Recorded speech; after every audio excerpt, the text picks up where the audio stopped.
Live here. Hey guys, Adam aka Serious Radical here with you guys. We are going to be watching the PC Gaming Show. This was going to be a VCR podcast thing. It seems like it, it might just be me here. I thought Chris was at least joining me because he is the big PC guy between the three of us, but it might just be me as we get to this stream. So, I mean, we'll see how it goes. I mean, otherwise, we'll still have some fun checking out some cool games. We'll see how it runs as this show gets forward. There's a lot to look forward to. Obviously, with us playing a lot more PC games here on the channel, it's definitely a lot more interesting now in the case of, these games matter more to me because I'm not the biggest PC guy. I haven't been for a long time. So it's been definitely tougher for me to get way interested in this stuff, whereas now, especially with the indie scene, it's a lot more of a vibrant scene than it is normally. So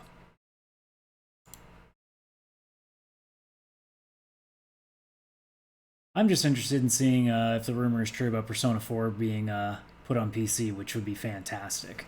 That's the big one right there.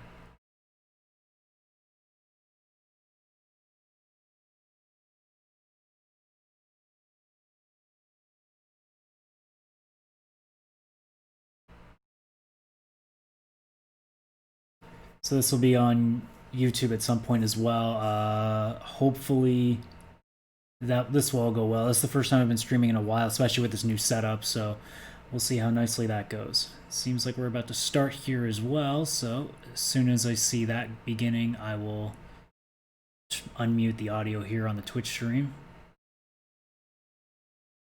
Trying to avoid as much music copyright as possible. We did our PS5 one on Thursday, and that got copyrighted to hell, which wasn't that surprising, but it is what it is. Yeah, it looks like we're ready to go. All right. Let's see what we're kicking off with here.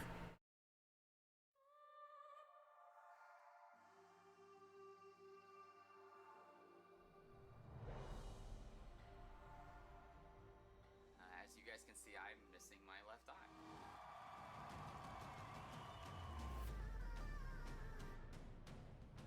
There is a community that I am a part of.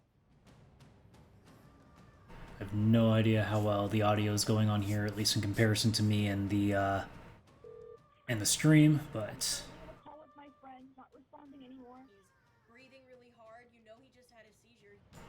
turn up a little bit on my end anyway. It's not nearly as loud as I'd like on my headphones, so at least this sounds good to me. I hope on the stream it does the same. I'm just looking at my levels. It looks like it should. Cares what size you are, what gender you are. I'm finding it done gluing all the details on the sword. Fans definitely go crazy when they see this card. It's like one of the most badass things you could drive. Trying to figure out specifically what this documentary is like going about. Is it because it looks like it's a bit of everything here? I thought, okay, well maybe it's like cosplayers. No, it's definitely beyond that. Yeah, hard to say. I mean, it looks like it's just a bunch of everything.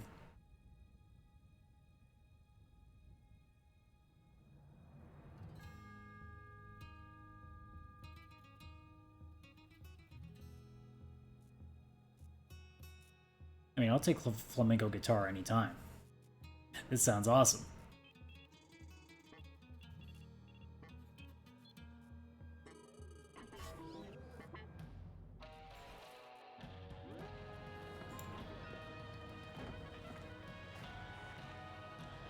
Yeah, it looks like I might be solo on this one.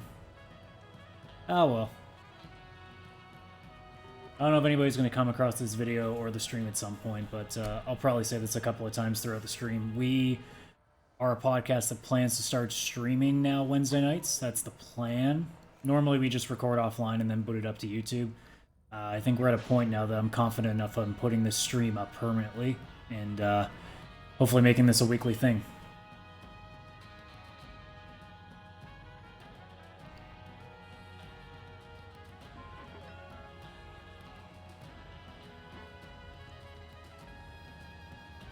I want to say this is off to a bit of a slow start, but I have seen what PC gaming shows look like before, and it ends up being a little bit more than just a run of trailers, so I gotta keep that in mind.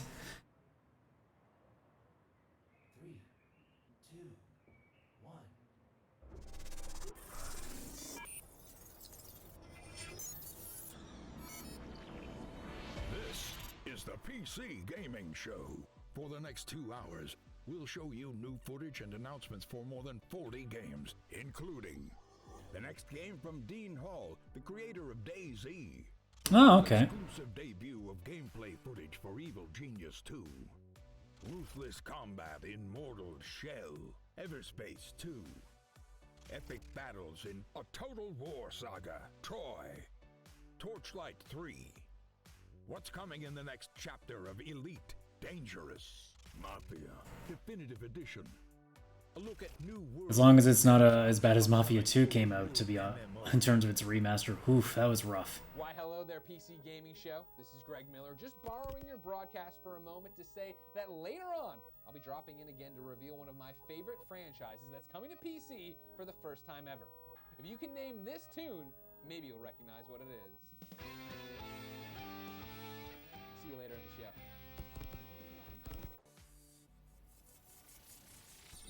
See, it's funny because I know exactly what that sound is, and I'm just blanking on what the title is.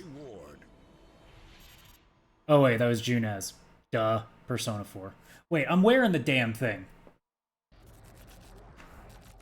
Hello, Well, that confirms it then, doesn't it? 2020 PC Gaming Show. I am one of your hosts today, Sean Day9 Plot, and I'm delighted to have you wherever you may be tuning in, Twitch or YouTube or Twitter.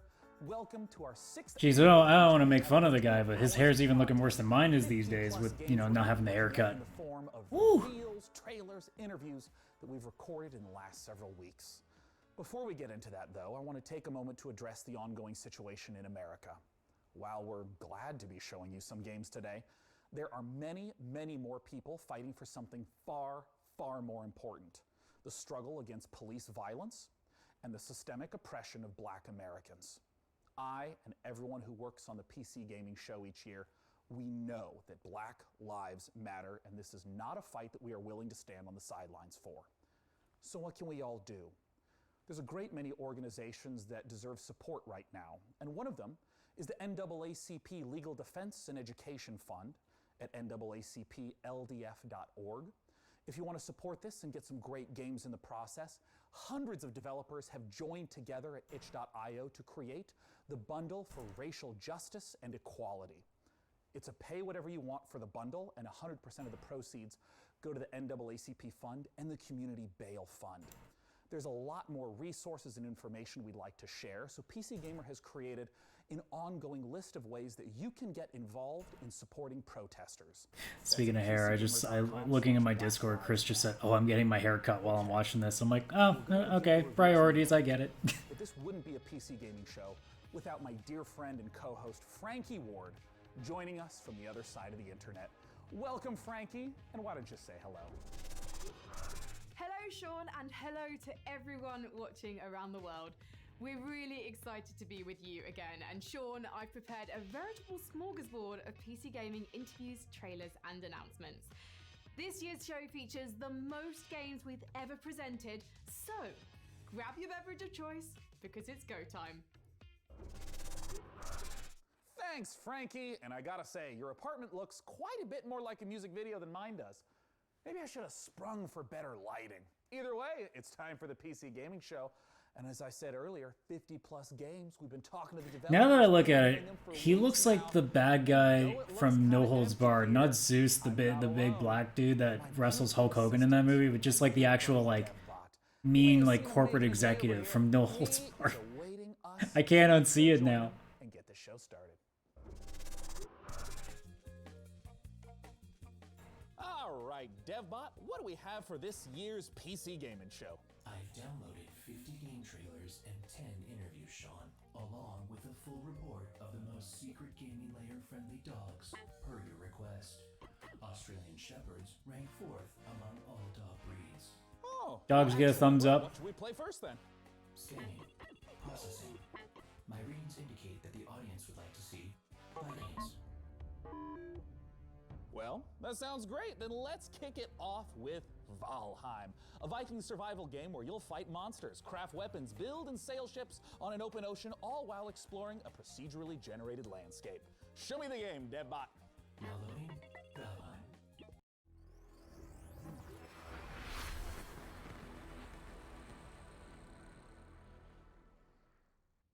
I mean, an exclusive trailer, like Guerrilla Collective just had like a cinematic thing there.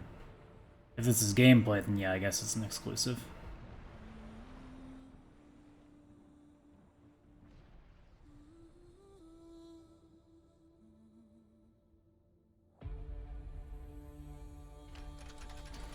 A lot of Viking stuff all of a sudden, we've noticed, ever since, really since Assassin's Creed coming, I've noticed a lot more Viking stuff. It may just be me, though.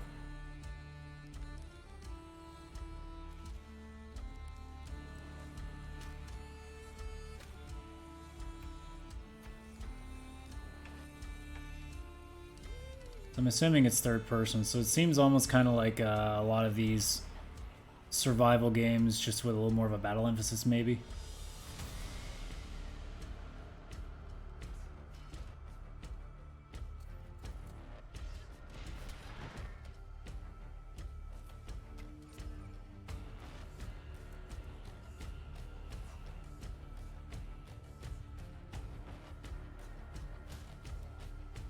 I mean, the art style's not doing much for me, so it's really going to come down to the actual gameplay itself. And I mean, for me personally, this isn't looking like something that I'd be way into.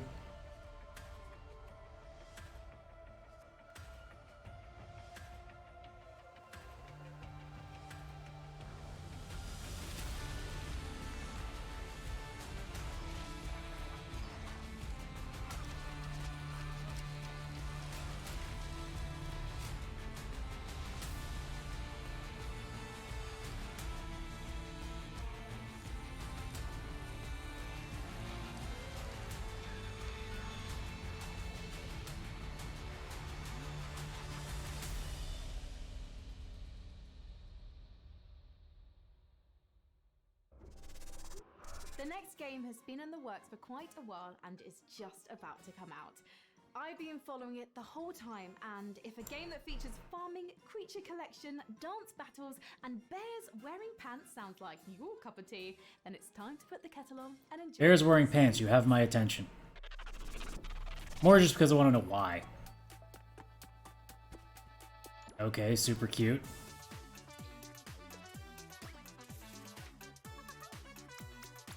I just seen farming, I'm thinking like, man, is this like every Harvest Moon, Animal Crossing, and Stardew Valley on like adorable drugs? Yeah, this is definitely what it's looking like right now.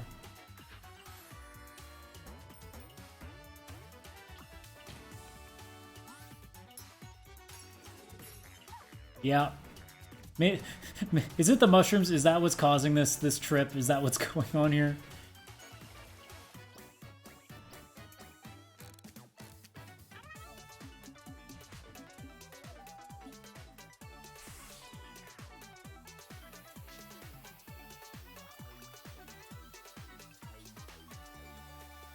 That's cute, but I mean, again, it's another one of those things where I'm like, I need to see a little bit more to kind of know what I'm going after. What do you got, DevBot?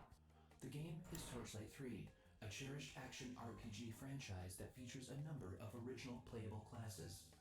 DevBot, you wouldn't have chosen this game because in Torchlight 3 you can play as a steam-powered robot, would you? My game selections are entirely objective and determined by an algorithm that shows the audience only what it wants to see. Show me the algorithm, DevBot. The algorithm is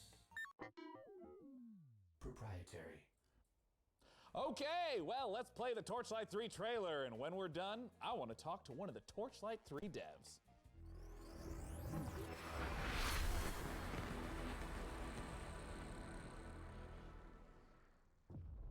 I've heard of Torchlight a number of times, and it's just another one of those games that, like, it kind of gets lost in the shuffle with me. Magic and mystery. Will you choose fame? Will you choose fortune?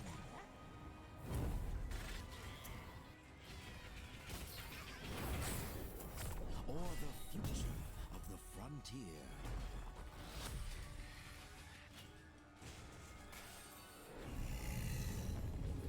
I mean, it looks like a fun co-op game, that's for sure. Explore remote, perilous realms. Battle hordes of ancient, powerful enemies.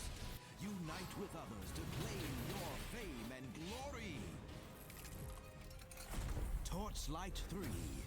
Your legend awaits. Oh, DevBot, please. Please connect me with one of those developers. You got it, Sean. I will admit, though, I kind of get my guard up now anytime I see early access on these things. That does start to bug me after a while, because, like, okay, how many of these games that stay in early access for way too long has happened? So, you know, hopefully that this game, for example, ends up being one of the ones that just don't be early access forever, just to make the excuse, well, the game's not finished yet, so sorry if it's a little bit rough. The century. Yes, the Empire is in decline, and they've gotten a little lazy, a little comfortable, and a new threat looms on the horizon. So once again, the adventurers will have to battle the Netherim and all the evil baddies threatening the world. In terms of the scope and scale of Torchlight 3, how does it compare to the previous editions? Well, we've expanded quite a bit. Now, first, anyone who's played Torchlight 1 and Torchlight 2 will be comfortable with the mechanics and how to play it and all. But we've expanded and let players make their own mark in the world itself. Like, you get a customized fort that you can decorate, that you can build things in. You can do things that benefit your whole account, and you can put things in there that are useful to other players. And other players will see your fort randomly out in the world. I want to ask a little bit about the classes, because if you're an action RPG player, you may recognize something like a knight or a mage. But in Torchlight 3, we got the steam-powered robots. We have the rail master that can summon trains. Talk to me about not just what... Is he Spirit Tracks? Is he just literally Zelda from the Spirit Tracks? Is that what's going on here? Well, I think that you know, we've always wanted to avoid going like right down Main Street with our character class. I feel like you would have way too much fun being that person, just because you could constantly talk about how you run trains on people. And get a sense, and get a kind of an intuitive sense of what they do. And so we've applied that here. We've got some really fun characters, like you said, the fully robotic, steam-powered robot, and a guy that summons trains. But we've also got some other cool classes too: a sharpshooter and a dusk mage. Yeah, just from looking at that, I would definitely be the sharpshooter. That's the class I usually gravitate to. World itself, how like specifically do the forts get integrated? Like, what does it mean to stumble across? You give me that option with guns, and I usually take the guns. Between our gameplay levels, we have passages, and when you enter the passage, there will often be a waypoint there, but there will also be someone else's fort. So you will see some random person from the world's fort, and they will in turn see occasionally randomly your own fort. And it's definitely worth exploring their fort, because you can not only use things like the luck tree, but you can use their enchanting table and whatever recipes they've unlocked to enchant your own items. So it's really worthwhile for you to go check them out. Now, pets were a big part of the earlier Torchlight games.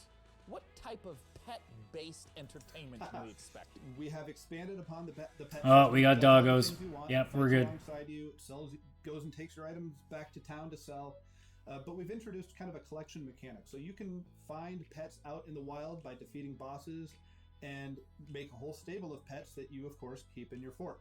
Now, Max, I know that all the doggos has an enormous fan base. For those who are looking to get their hands on Torchlight 3, where can they go and when can they play it? Well, I'm very, very happy to announce that we are available on Steam right now in early access for $29.99.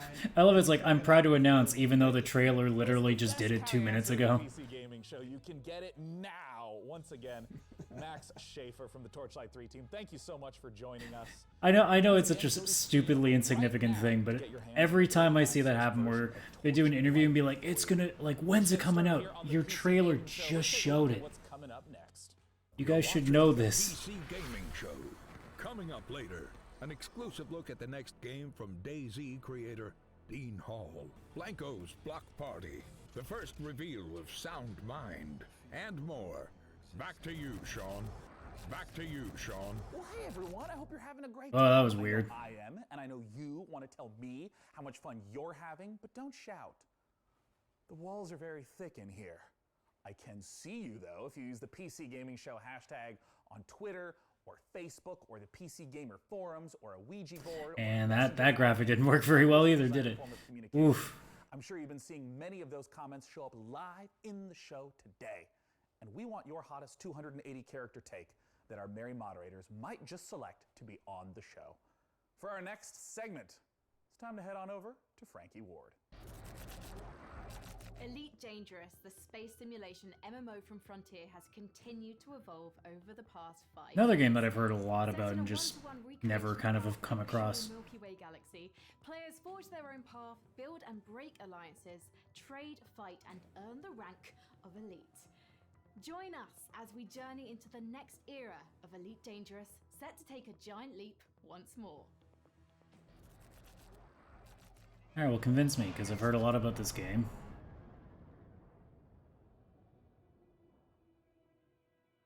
I like my space stuff. It looks nice, but again, it's pre-alpha in-engine, so how much does it get scaled back, or how much do you worry about?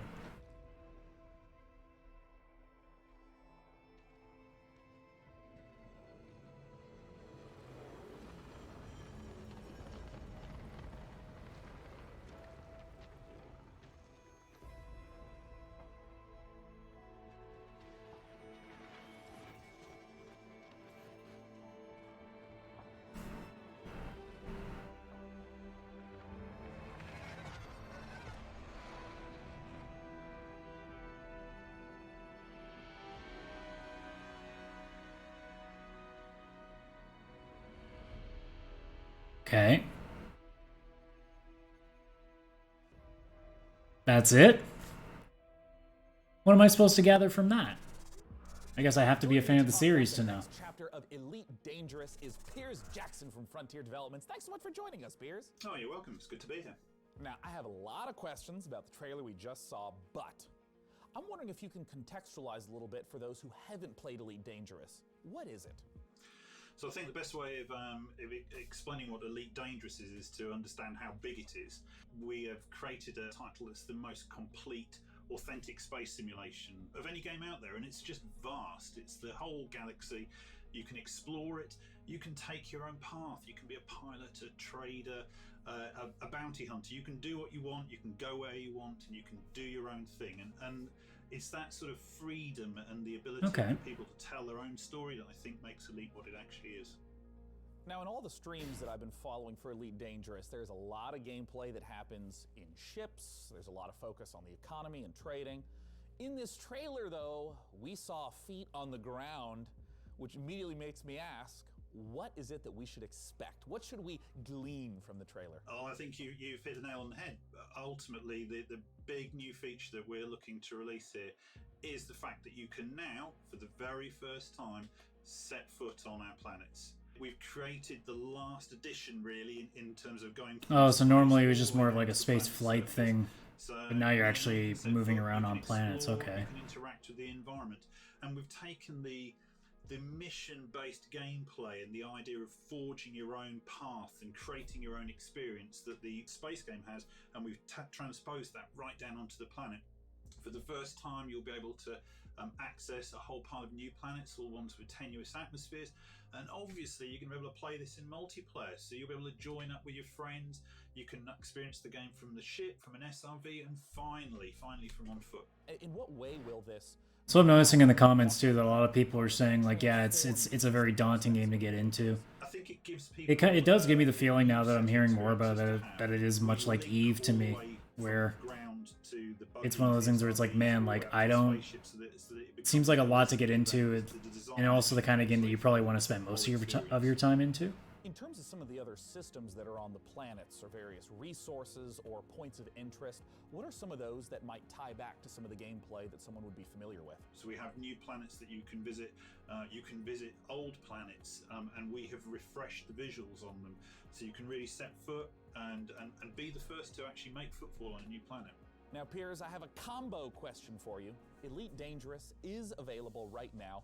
Where can players go to play Elite Dangerous, and when can they expect the Odyssey update? So you can join in with our community now, playing Elite Dangerous. Download it via Steam, or go to the Frontier store, or purchase it on console. We have many people playing it. In terms of Odyssey, you can expect to see that next year. I hope you all enjoyed that conversation about... I might look into that a little bit more, but it's one of those things too where it's like, man, it's hard to go after something that's so big when I don't have nearly as much time as I normally would. Not again. Hi PC gamers, it's me, Greg Miller. Maybe you saw me host the Guerrilla Collective live stream. Okay, so is he gonna drop Persona on us now? I'll give the PC Gaming Show back to its usual host in a moment, but I couldn't let anyone else announce this next trailer, which is a game near and dear to my heart. Let's take a look. Yeah. Yeah, there it is. Alright, well, I've been telling Chris for a while now that ever since this is rumored, it's like this is gonna be such a big deal. Oh, and it's available today. Okay. HD graphics. Oh yeah, well that's not much different.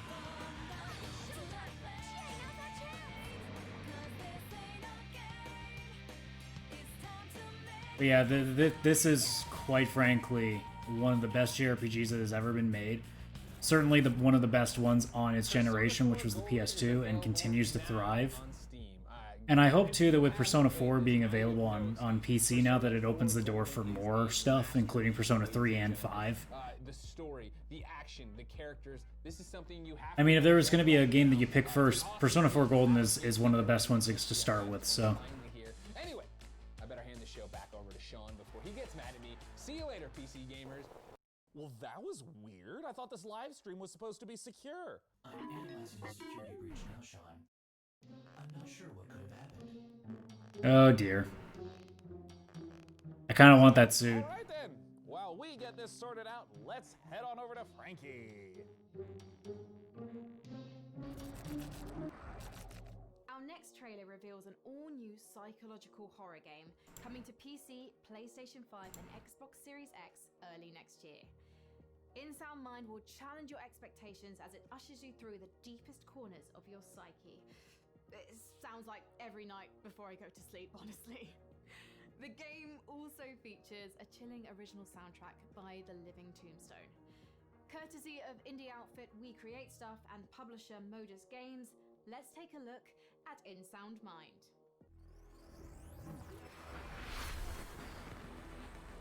Okay.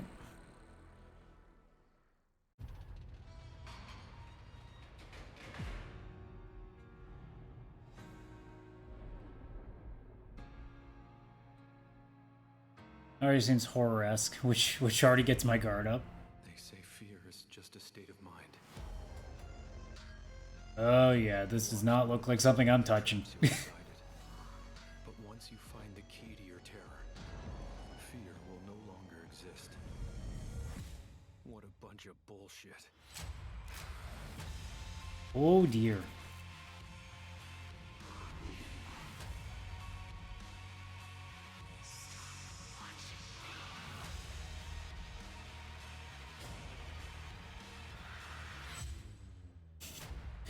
Yeah, this is seeming like a giant nope for me.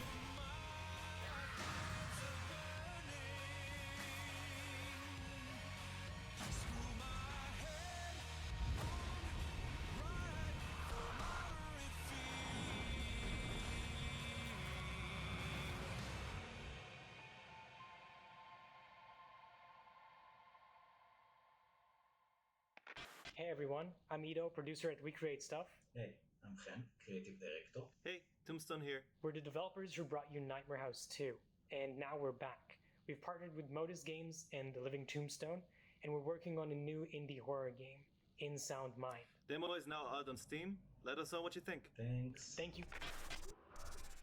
So hey DevBot, how did you get here today anyways? Well, Sean, my sleep state was interrupted when I realized I was late to this year's PC gaming show, so naturally, I panicked. I had to improvise about how to reach our undisclosed broadcasting location before you began the show. I tried some back roads in the desert. I am not an all-terrain vehicle, it was discovered.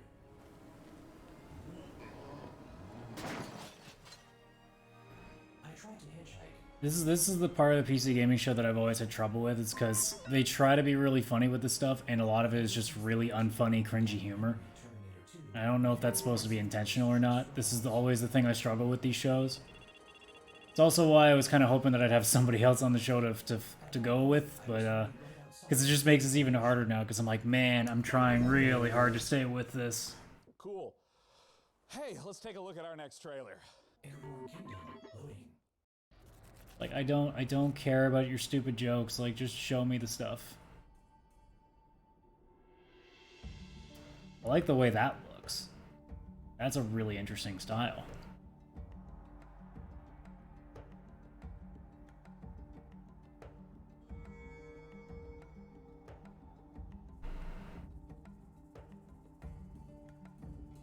I mean, I'm not sure if this is something I'd be into, but damn, does that look like really aesthetically pleasing. That looks really cool.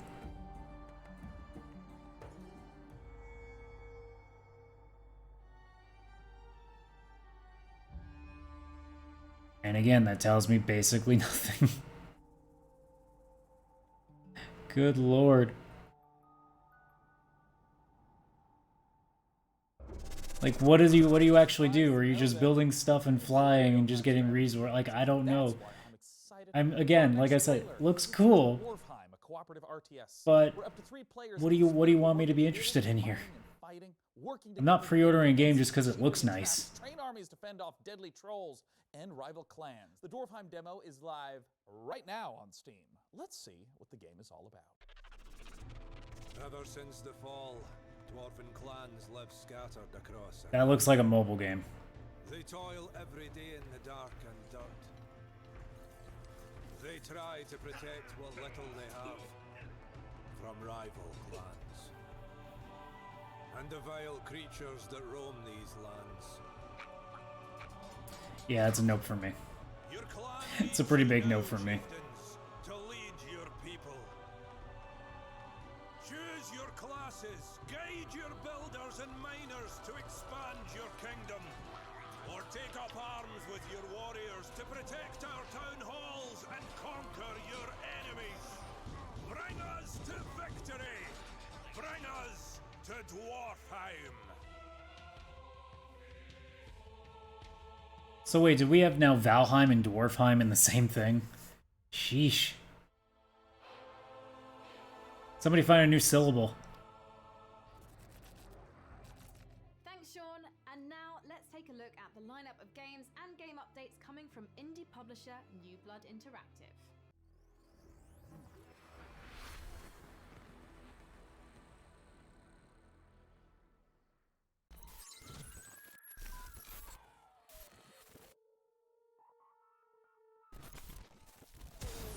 That is hurting my eyes.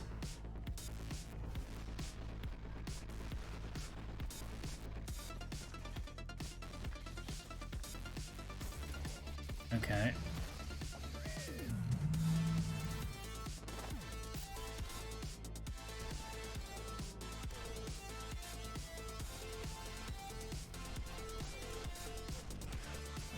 Definitely a lot of the old school shooter kind of stuff, which is nice.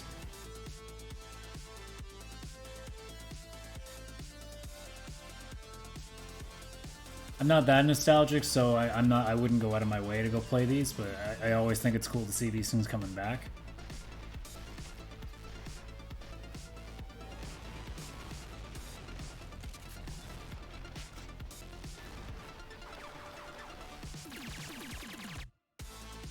That is pretty cool.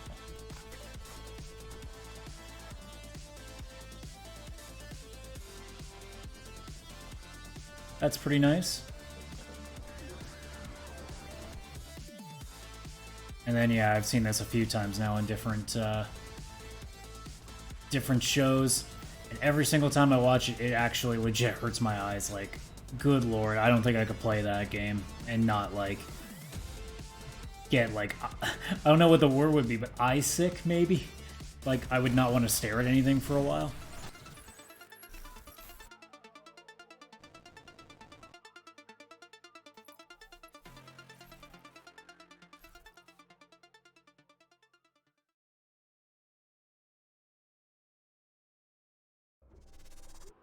That's quite a lineup from New Blood, and with us now is the New Blood CEO, Dave Oshry, to talk about it. Dave, what the hell was that all about?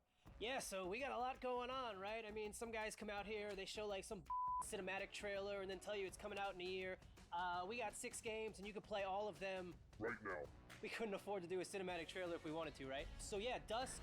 Alright, I at least like him. Check them out at duskmods.com. There's all kinds of crazy A Medieval now with RTX, DLSS 2.0 is coming, maximum action, new levels are coming, new features, new guns. Unfortunate Spacemen is now completely free to play. It, why not? Check that one out. 16-player co-op. It's crazy. It's like the thing. I actually could check that one out. Faith, of course. If you don't know about Faith.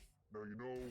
Ultra Kill, our new retro shooter with style. If you like games like Devil May Cry and Quake, that's what that's about. And then, of course, Gloomwood. If you like games like Thief, System Shock, Resident Evil, then I think Gloomwood is definitely the game for you. Where can we go to learn more? So you can check out Dusk at notfortnite.com, a Medieval at I can't believe it's not hexen.com, Maximum Action at shootyboom.com, Unfortunate Spaceman at deaderspace.com. That's dead ER. I will say he's trying a little too hard. Faith at GaryLovesYou.com, Ultra Kill at DevilMayQuake.com, and then of course Gloomwood at ThiefWithGuns.com. Yeah. It's like, again, I like you, but you kind of pushing the envelope a little bit. We love you. And we hate money. Thanks, Dave. Let's see what Frankie has for us next. Thank you, Sean. Now tell me, PC gamers, have you ever wanted to rewrite history? Not your browser history, that's Define history. Absolutely vital, but how about something grander? Like discovering America, mastering flight, or inventing the computer a couple of hundred years earlier. Humankind is an upcoming historical strategy game where you'll be combining up to 60 different cultures to create a civilization. Humankind? Didn't we see something about this already? Or am I mixing it up with something else? Amplitude is asking the community to participate in the development of Humankind to help make it the best game that it can be. Let's see how they're inviting PC gamers to help build this worldly game. I think I might be mixing it up with something else.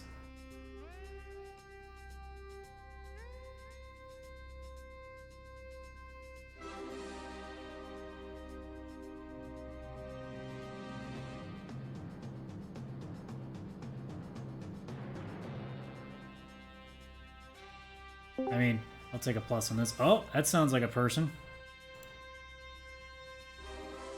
Hello. That is a person. It is a person. Shit, now you're making me work. Now I gotta sit. Now I gotta get your video feed in here. Would you prefer audio? No, I'll make it work. I just need an extra second. Thank God that I understand how to use Streamlabs properly now. Yes, you do. Yeah, I got my haircut done, and then I saw the Persona 4 news, and I was like, "There's no way in hell I'm not jumping on stream without him." Now. Yeah, just so I could be like, you know, you're gonna get this a lot. I'm gonna put your image up there for now, and I'm gonna work on the webcam because now I have to crop it differently. I'll be working on and that. If you want me to switch over to audio only, just let me know. No, it's fine. And now that I have your image up, at least like that's there. I just gotta recrop the webcam on you. You heard the trailer. Yeah. You need to go to Alright. openweb.gamestogether.com so you can be one of the very first. This one's been working a lot better than the Gorilla Collective earlier. I said earlier in this stream that I was getting a little bit weirded out by the cringy jokes that they do, but that's kind of common for them, so. Yeah, this is the PC Gamer Show. Even when they do their live E3 stuff, it's the same cringe. Of all the subcultures and communities that make up PC gaming, modders have arguably had the biggest I think I've solved My next guest is Dean Hall, a designer who started out as a modder and eventually helped lay the foundation. I am so glad that I actually understand how to use Streamlabs now, because this would have been a nightmare if I didn't. Let's take a look at the next game from Rocketworks revealed here. There we go. That should be all fixed. Icarus. Now you're on stream. PC. There, now I can handle this a little bit better. I was saying earlier, that's the thing with the cringy humor. I'm trying so hard to hang in there with it, and I'm like, I need somebody else to bounce off of. Now I'm here. Oh, what's this? What have you thought about it so far, though? I haven't found anything necessarily that I've really gravitated to, but there's been a couple of cool things. Yeah, there's definitely a couple cool things. I mean, it was oh, what the heck is that called now? I can't even remember its name. The Space Sim. Oh, Elite Dangerous? Yes, Elite Dangerous. I said the same thing too. I was like, I've heard of it so many times, and I've just never looked into it. Yeah, and now that they're making they're making it seem like it's No Man's Sky. There we go. No Man's Sky. It's almost like what it could have been. It's almost like that sounds like what they're doing now that you can like land on planets and do things. Yeah. speaking of which, apparently that's what this game is doing too. Oxygen running low. Yeah, that's No Man's Sky. every 2 minutes, your oxygen is running low. Well, gee, this is a useless helmet. Yeah, exactly. Yeah, I mean, Persona 4, that was probably the biggest one for me, for sure. And the fact that it's out right now, which is amazing. Yeah, like so it looks it looks like you have something after Yakuza 0 to finish. Dean Hall. Dean, thanks so much for joining Yep. us. Awesome. It's great to be here. So, Dean, you're Oh, so making Icarus another is being survival done by focused the game. DayZ people. What makes Icarus different from other survival titles? Well, I think if you think about He should have answered the question by just saying it's not going to be like No Man's Sky the first day. Yeah, the goal is to not do what No Man's Sky did. Well, no, do what they did now. Just Yeah, don't now, do yeah. what they did when they started. Don't spend Do you have- don't spend 2 years hyping it to hell. Yeah, And- true. Yeah, I do you have have it. No Man's Sky? Yeah, me too. I have it on PC. moments that you get in Yeah, I got on. I enjoyed it when I on the first. Like I got it day one because I really wanted to support them. Yeah. And I didn't mind it because it definitely had the Minecraft feel to it. Just the problem was is after about a couple hours, I went, oh, this is actually it. Yeah, it was. I've only played like 5 hours because I also got it like right at the beginning. I got like a pre-order, and I wasn't in it long. I went back into it, I think in the winter last year, and I saw, I'm like, okay, no, there's a lot more here than there used to be. So it would have been the kind of thing that like if I had people to play with, I probably would have gone back and really taken a good look at it. But needed to be yeah. addressed before I made another survival game. The first was the ability to scale by breaking your. So it's Fortnite in space. Yeah, that's what I was thinking of the same. Scale. So you still can do all the things that you do in a normal survival game, building bridges, roads, all those kinds of things. I noticed too, PC really loves their survival games. Yeah. The second was And I'm not a huge survival game guy. helped very much by I the don't know. structure that we're putting around the session. And the last Oh, one I is hope really that didn't go on stream. focusing Of course, on those there's always some asshole in your area that either has the really loud engine when he drives or has the really loud bass going on in his car. as a genre. Oh, I couldn't hear it, so it probably didn't I end up in hope the stream. not. I guess I was a little Oh. surprised to hear that there are 20-minute drops as well as multi-day drops. What are the sort of time ranges we're looking at? Are there different like categories and tiers of drop length? Yeah, so it really depends on your Man, this level guy, as when you I saw him in progress his through the red game. So outfit, early on, I was we're like, really oh, just this is so introducing PC gamer show. Yep. I was making the joke earlier. Did you ever see the Hulk Hogan movie way back in the day from the 80s, No Holds Barred? No, I never saw that. There is a villain in that movie that he legitimately looks exactly like because of his hair too. His hair being all Really? messed up, and I can't unsee it now. It's such a bad movie too. So I'm like remembering like just horrible stuff about that movie. I kind of almost want to look it up quickly on my phone. Man, if there was a watch along, I would love to watch that with you guys because it would be stupid. Ominously talked about the dangers of being left behind on the planet. What happens if you don't make it back to the ship in time, die on the I planet? mean, What happens? if I'm gonna get anybody to make sure they don't watch it, oh, Discord shut down on me. I'll have to refresh that again. Discord's been doing that to me a lot lately. I don't know why. And there's a certain charm to that. Everything's gone. Yeah, there's a certain charm to that. But I think if we look about charm. There we go. I I should have like to use fixed the it. word charm there for sure. Yeah, Discord being Discord. Stupid Discord. If there's anything that I will tell people about No Holds Barred to keep them from watching it is, if you really, really, really don't want to see Hulk Hogan in very, very tight underwear, yeah, don't watch that movie because it happens and it's very, very weird. I'm looking at clips and stuff on my phone. I have to watch this. I have to. It is a bad movie, but it's a fun bad movie. I mean, 11% on Rotten Tomatoes doesn't look like a great score. No, but, no, and I'm surprised it's that much, to be honest. Wow. Because this is Vince McMahon writing a script for a movie, and so this is... Oh, Vince McMahon actually wrote it? Yep. Oh. So there's a lot of really stupid shit in that movie. I can imagine. PC gamers that maybe feel like you abandoned DayZ, other projects. What do you do? I love how we completely overridden this game just to talk about No Holds Barred. Yeah, I know. a big thing for me is I do like the pacing of this game. I like the PC gaming show so far. I do like how sometimes it's a trailer and then sometimes it's a trailer and some dev interview.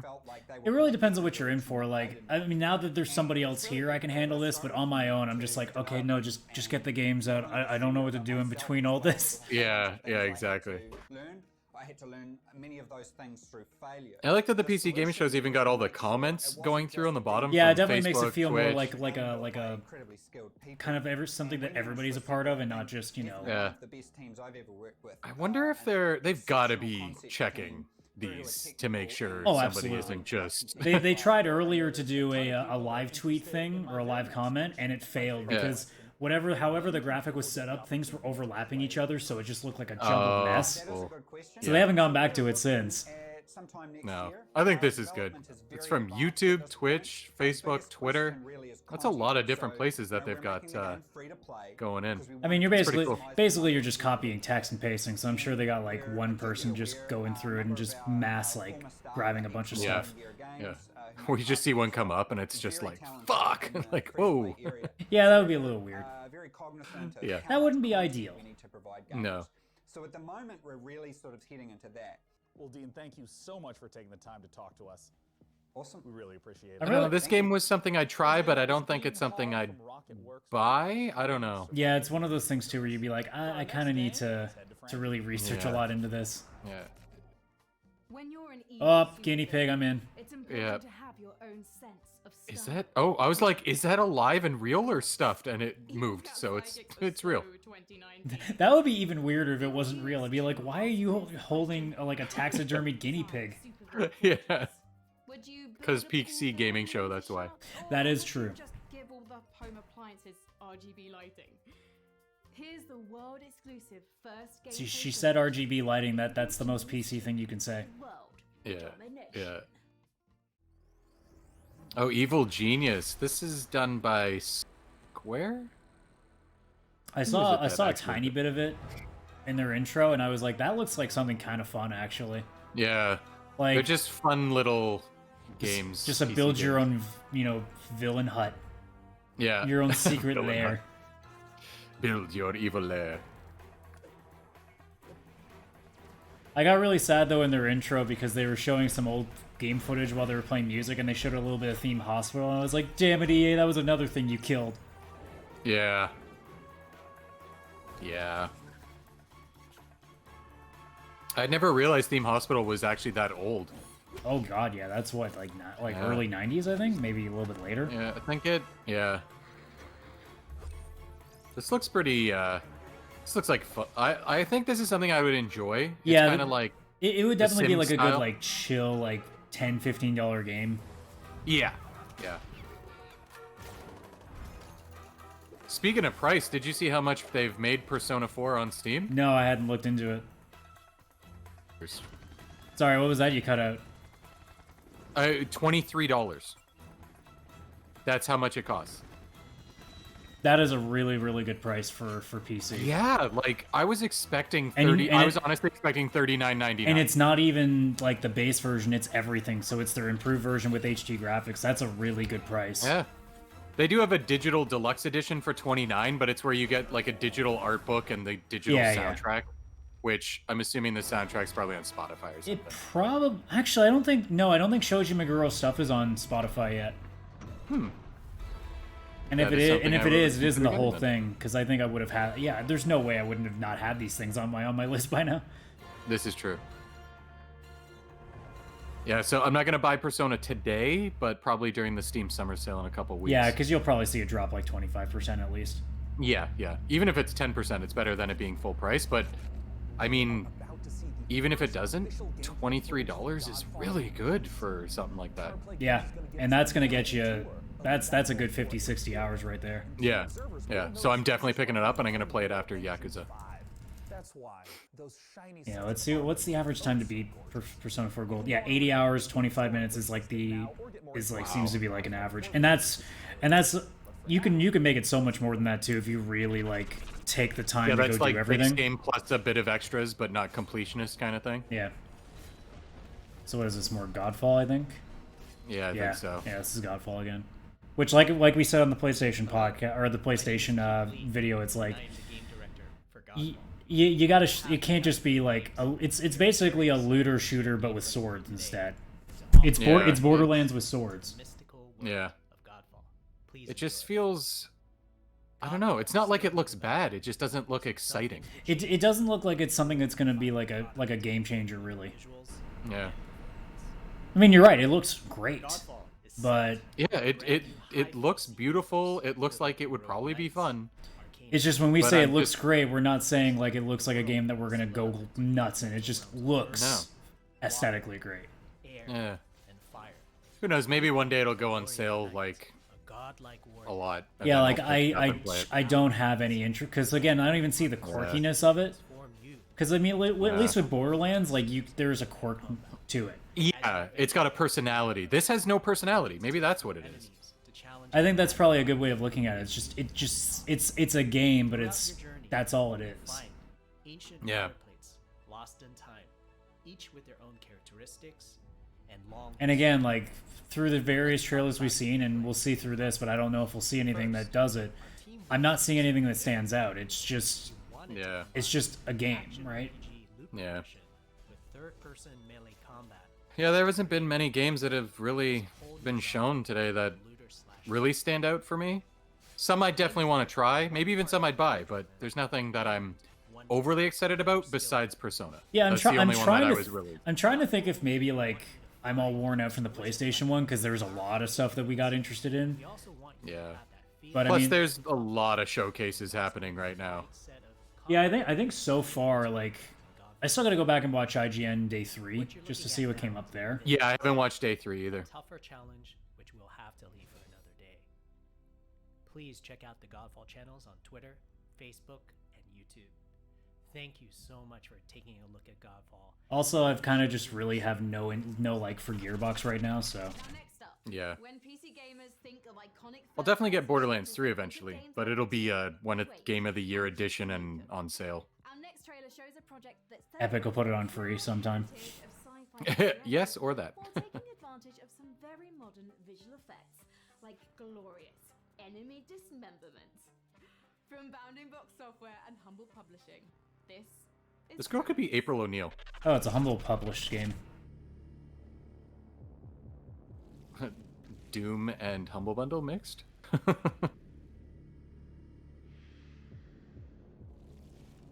It's got this weird mixture of like 3D textures with the with like the old like Doom style. Yeah, it's almost like see this looks neat because it's different. Yeah, I'd play this. Because like there's been a lot of these It's a shown really up like cool art style. like the oh my god, what were the guys that just had the really cringy guy that was like had all the stupid website names for all his games? Oh yeah. Like they had all those games, but none of them look like Yeah. that incredibly like amazing. This one actually Yeah. like has like the little like extra it factor to it. Yeah, it does. It's got an extra personality because it's like, as you're looking at it, it's like, wait, is this the old graphics or kind of new graphics? Yeah, or like is it's it somehow actually right in the challenging your middle? eyes. Yeah, I like that. Yeah, that's definitely something I pay attention to.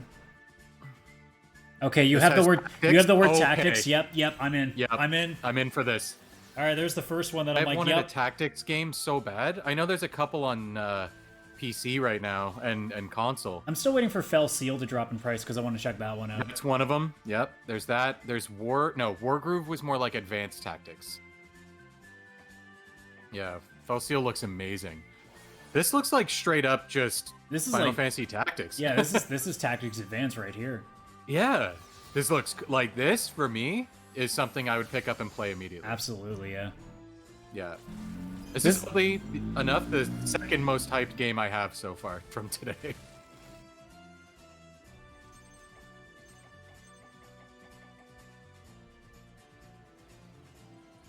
Soul Nova. Yeah, that's cool. Quickly wish list something on my Steam account. It's like I have to go through a lot of these things again to kind of refresh my memory on which games are what, so I can start wish listing all these things. A lot of us Yeah. have been feeling ever since we played Final Fantasy Tactics back in the 90s. Yes. They're not even hiding. That's what it is. We're not done with Humble Games yet. Their lineup, as it turns out, isn't all that humble. We're going to take a look at 2 more games from them. Project Wingman, a jet fighter game featuring RPG elements and VR support. An RPG fighter jet thing, you have my attention. Yes, with VR. A gorgeous top-down puzzler. Let's take a look. And then you said puzzle, and I went, meh. Yeah. Wait, what? Oh, you build the map. Okay. I did love that little bit of thing there. It's like, yes, this is my house, and this must be my wife. If only life was that easy. Yeah, I know. Then I could have a house. Yeah, I know, right? 2020, I have a house. Shit, I'm fucking stinking rich. That seems like a cute little side game to play. All right, so here's the jet fighter thing. Yeah. What RPG elements could How be? are you not putting Danger Zone in this? That's bullshit. You missed out on a major opportunity here.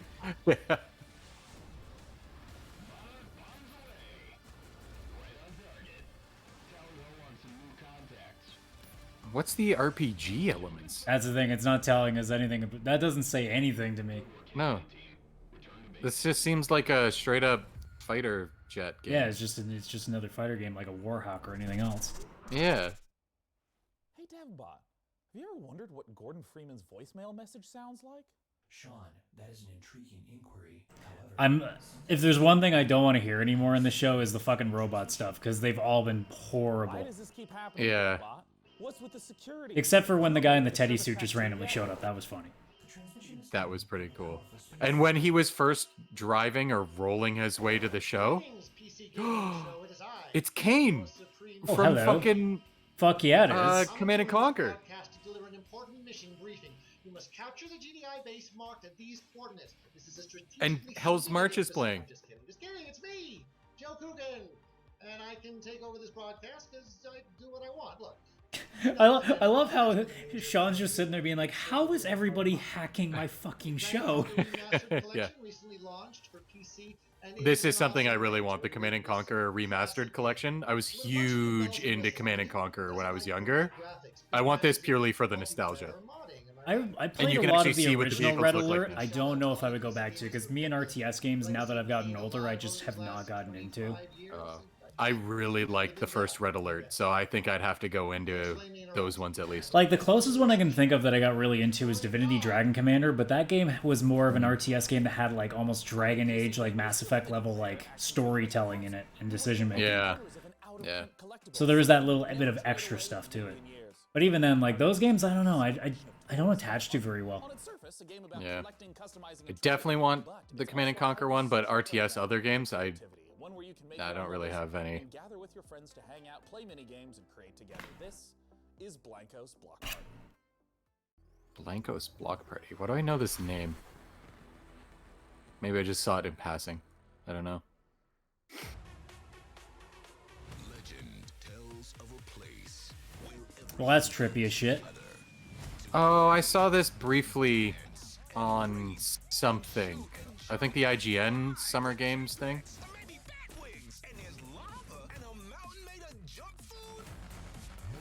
Alright, well, I can't touch that mountain.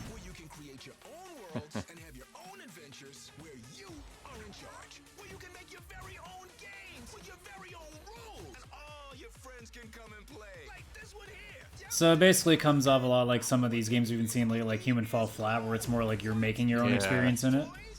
Yeah.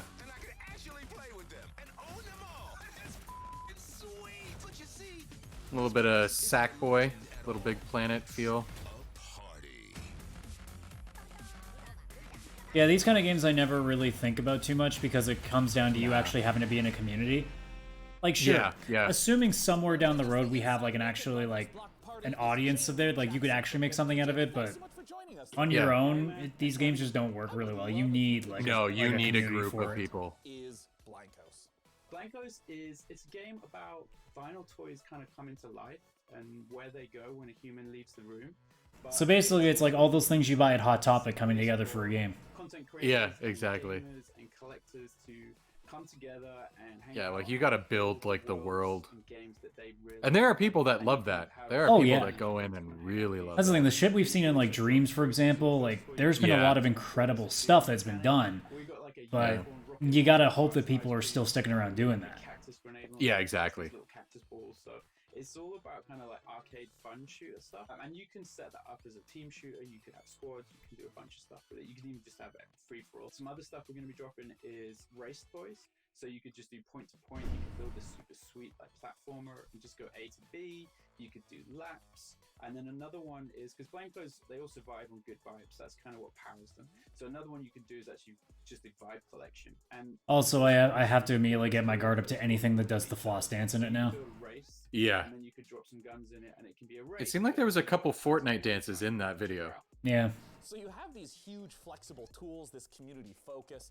We've also seen in games like Fortnite. I like that one comment at the bottom there. Evil Genius 2 is dope, but tell me about the guinea pig. Blancos as well. Yeah, absolutely. I mean, we felt that from the beginning. It's true. It's all important. What's his name? We still haven't gotten over Stray on the PlayStation thing. We need more cats. I need that game. Share with them different I need that Stray game. I need to know more about it. movie trailer, you know, whether it's something no one's seen yet, but absolutely that we're definitely thinking about that kind of stuff. Well, talk to me about the number of different designs. Like, where are these designs coming from? How many are there? We're not talking about numbers in season 1 just yet, but we are talking about the artists. So we're really stoked we've been able to work with certainly my favorites that I've been buying the vinyl toys of over the years. So John Paul Kaiser is a great artist from the UK. I ended up buying some of his toys in New York about 6 years ago, and now we get to work together and bring his toys to life in the game, which has been great fun. James Groman, who I think just kind of really epitomizes vinyl toy design. I do not know any of these artists, but I mean they are pretty cool. The things they're designing. Yeah, I mean we're not the Funko Pop kind of collectors, so No. I'm sure to those people this is like, oh, that's really neat. Want to know Yeah. when they can play Blancos, when they can see more. Where do they go for that? If you want to keep just up to date with things, go and check out blancos.com. You can register there right now, so you can, you know, secure your account name and get ready for launch. We're going to be launching end of the year, so not too far away now, but we're also going to be starting to look for our beta at some point soon as well. So if you get registered, we might be able to get you in that. Jamie from Mythical, thank you so much for joining us today. Thanks for having me, guys. Once again, the name of the game is Blancos Block Party. Let's take a look at what's coming up next at this year's PC Gaming Show. You're watching the PC Gaming Show, presented by PC Gamer. PC Gamer. This is the other thing too. I don't understand why they have to go coming up. It's like we're already here. Yeah, I know. Like, are we taking an intermission? The reveal of horror strategy game Rogue Lords. Well, that looks like Darkest Dungeon. Yeah. The PC is the birthplace of space flight action games, and our next project, Everspace 2, expands on that tradition with its gorgeous handcrafted universe. The focus here is on exploration and dogfighting, with alien species standing in the way of outfitting your ship with unique modules, weapons, and devices. And, as we're about to see in this next trailer, combat won't just take place in the cold vacuum of space, but also the atmospheres of planets themselves. Interesting. Here's Everspace 2. Seems like a lot of space games now are being like, maybe we shouldn't just be in space. Yeah. Yeah, but then the thing is, these games seem like they're going to be huge. Like, if it is, you can go around in space and land on planets. Well, that's and always the walk problem around that you and go worry to with Earth. games of this scope too, right? It's like how much of it is going to be actually like interesting and how much of it's just going to be blank stuff. Yeah. I mean, I know that's what space is, but in a game aspect, it's a whole different ballgame. Yeah. It's like, I would never want to go back and play the original Mass Effect for its exploration planets because there's fuck all on them. They're just these endless like wastelands that you drive across to get to one of 5 things on the entire map, and it's just, it wasn't a good idea. Oh, yeah. I know it's realistic, but that's not interesting in a game aspect, so. No, not for a game. Okay, so this one seems like you never actually leave the ships. No, it's just, no, it's you'll be in definitely all space dogfighting. or on the surface of a planet. Okay. Yeah. I mean, that could be a bit better in the sense of that's less exploring and like extra stuff you'd have to do and crafting or whatever else they'd make you find when you're out of the ship.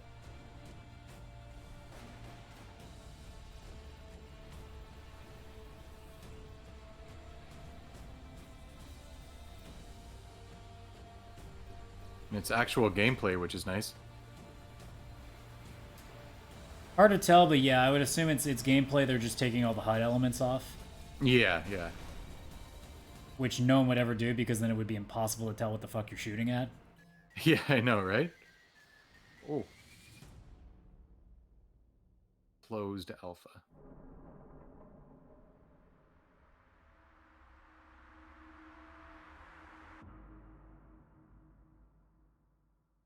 Watching all these trailers the last few days has just made me even more depressed that we probably won't have an EGLX to go to this year. Yeah. So we won't be going and playing all these little demos. Yeah, we won't be able to.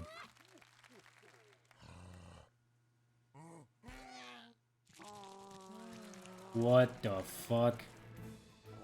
What is happening? Did they like take Stick of Truth and just said, you know what, let's just only do farts? Yeah. This is really weird. Wait. What the fuck? I mean, it's an indie game, for sure. PC gamers, I'm sure you'll agree. If a horse shows up at your door and you don't remember ordering a horse, it's probably best to keep the door shut.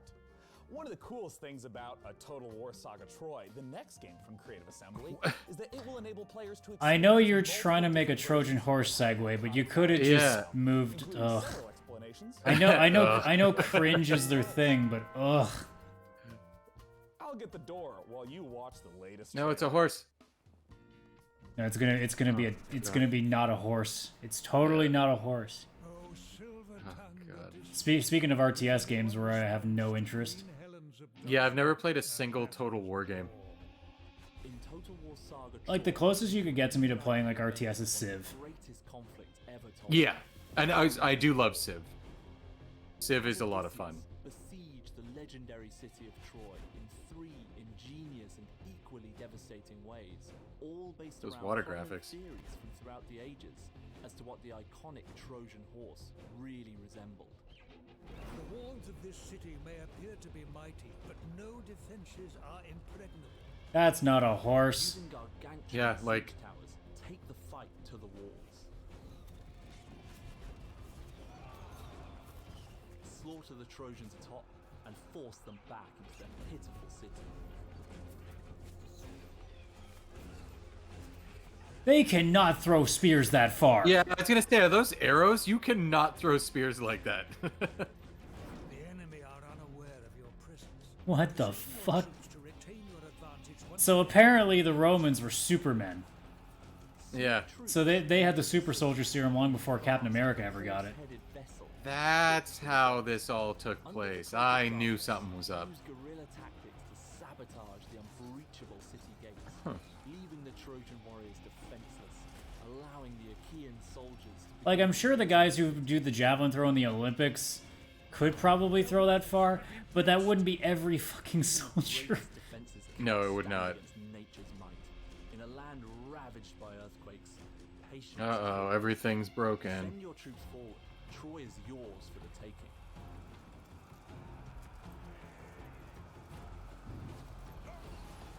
But as I've seen in some Trojan War game reviews, I hope the AI understands that that's what it's supposed to do. Because I've seen some horrible things that the AIs try to do in other games. Yeah. That was a Total War Saga Troy, which we'll get to play in 2021. And hey, speaking of sneaking in big surprises, a master of segue. This year we teamed up That is knows. nope, that is me. I am the segue master of this goddamn thing. DevBot. I understand you know your way around a computer, right? Affirmative. Sean, I have a soft spot for Bronze Age computers. Well, great. Why don't you tell our audience a little bit more? Can do, Sean. Behold, PC gamers. This build is centered around Intel's CPU, the 10th gen Intel Core i9-10900K processor. This 10-core flagship CPU is built for maximum gaming performance and overclocking, especially useful Overclocking. in strategy games like a Total War Saga Troy. The build also features a top-of-the-line GeForce RTX 2080 Ti. Jesus. Also, the Asus motherboard are a spacious 4 terabytes of fast This would be expensive. 128 gigabytes of DDR. Yeah, like at least What?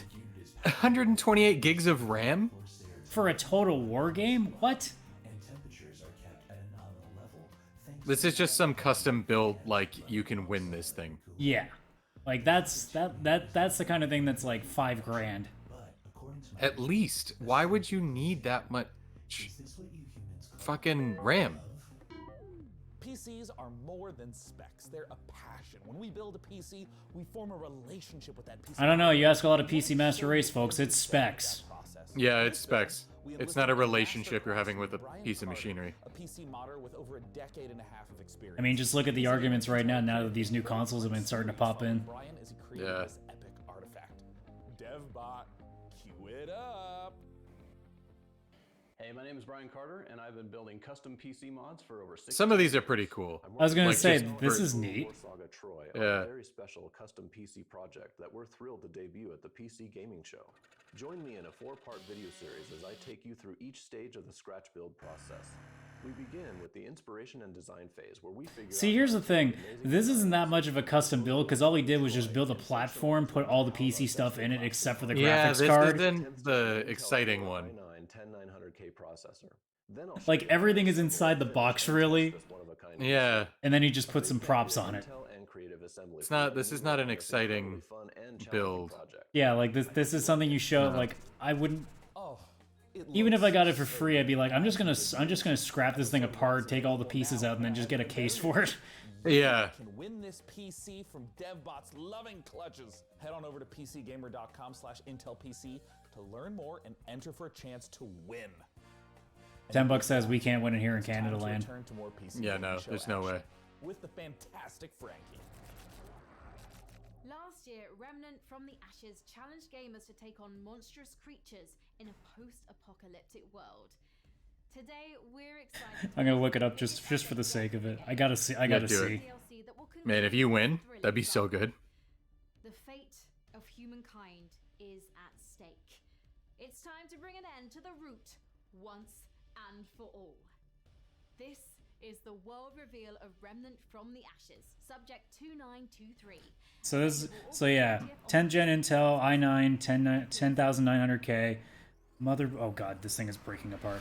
Asus ROG Z490 maximum 12 formula motherboard, yeah, 128 gigabyte Corsair memory. Like, why? RTX 2080 Ti, and yeah, so yeah, it's exactly as over the top as it says it is. Extremely over the top, yeah.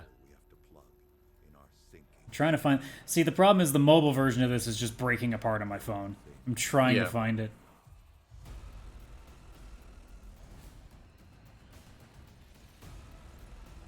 Is this like a Final Fantasy Tactics or Vikings? Like what am I looking at? Whoa. That's a rat. A little bit of a horror game. It seems like it's a little bit of everything. Yep, it's only US. That sucks. The new Remnant from Of course it is. I mean, how the hell are you gonna ship that thing across borders? Here are the opinions of strangers from the internet. Nothing. Oh, they got their live reactions thing to work. Hearing what's inside your mind. So please use hashtag. This is the best timeline, and Persona 4 is on Steam. And you just might have your comments show up live on the show. Now, for our next title, we have to look at classic remasters. Capcom has been updating the original Resident Evil games, and in the same vein, 2K is now updating Mafia.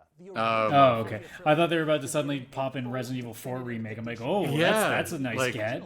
The 2002 Mafia getting a full ground-up remake. See, the Mafia remaster I was saying earlier when they were talking about it, it's like, yeah, hopefully it's a little bit better than how Mafia 2 has gone, because apparently that was a nightmare.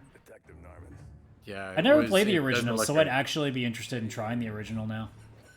I actually have the original on Steam, and I didn't even realize it. But it's like, it looks old. So I'd rather just play this. And what's it to you? Case must be getting pretty cold by now. Or you got something might warm it up? Yeah, I might have something.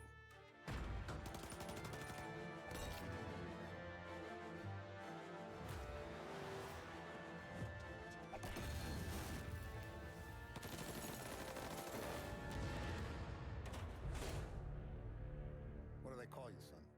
I mean, I like to also see a new Mafia game where it's back in Prohibition era again, because I didn't mind Mafia 3, but I really thought it was too far into the future to work as well now. Yeah, yeah.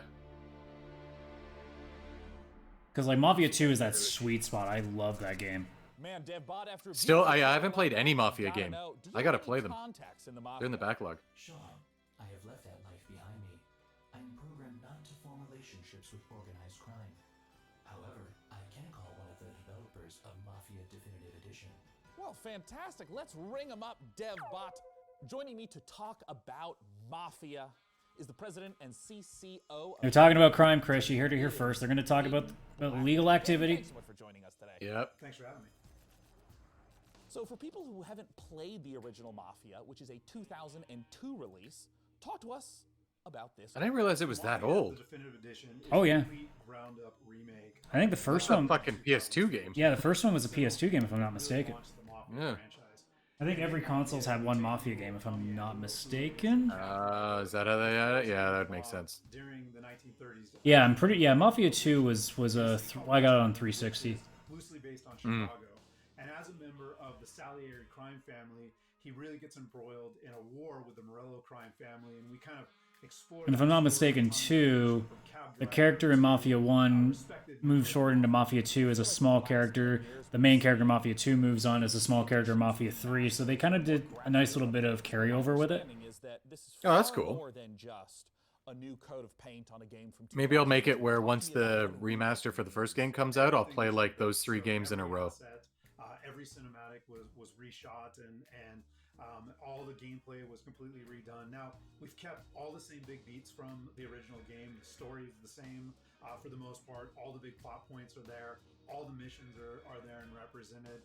But again, everything was completely rebuilt from the ground up in order to kind of meet the expectations of today's gamers and take advantage of Show the older graphics compared to the new. The location. Yeah, that would be the big change there. Every open world game is a central character. In 2002, we have seen a ton of gameplay changes between then and now, 2020. Can you talk a little bit about some of the ways you've updated the open world setting and maybe some of the new mechanics that players can expect? So we do that a number of different ways. You know, one, we looked at how populated can we make it, and we took some of the kind of world interactions and some of the things that we did with, crowds and non-player characters and other kind of city life from Mafia 3 and put them into Mafia the Definitive Edition. But we also looked at, are there ways for us to kind of redesign the city so it's more fun to drive around? You know, do we need to widen the streets? Do we need to make sure that there's not as many 90-degree turns so that you can kind of coast around corners? And as we capture the feel of the vehicles, are there things that we want to do to make sure that the roads have, grip? This guy likes old movies. And so, How do you know? It's hard to tell. Yeah, it's hard to tell. The way that you engage with the city is through driving. I mean, speaking of rebuilding things from the ground up, I gotta ask you about the cinematics. I mean, they looked gorgeous in the trailer. Yeah. And I mean, what was the process of rebuilding all of those cinematics?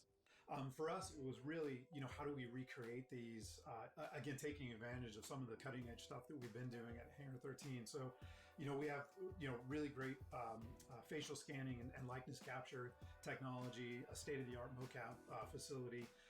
So we really wanted to take advantage of that for, the Definitive Edition. So we did go in and we rewrote all the cinematics, again, to add some of that language and add some of that character development and maybe some of that clarity that we were going for without losing the essence of each moment.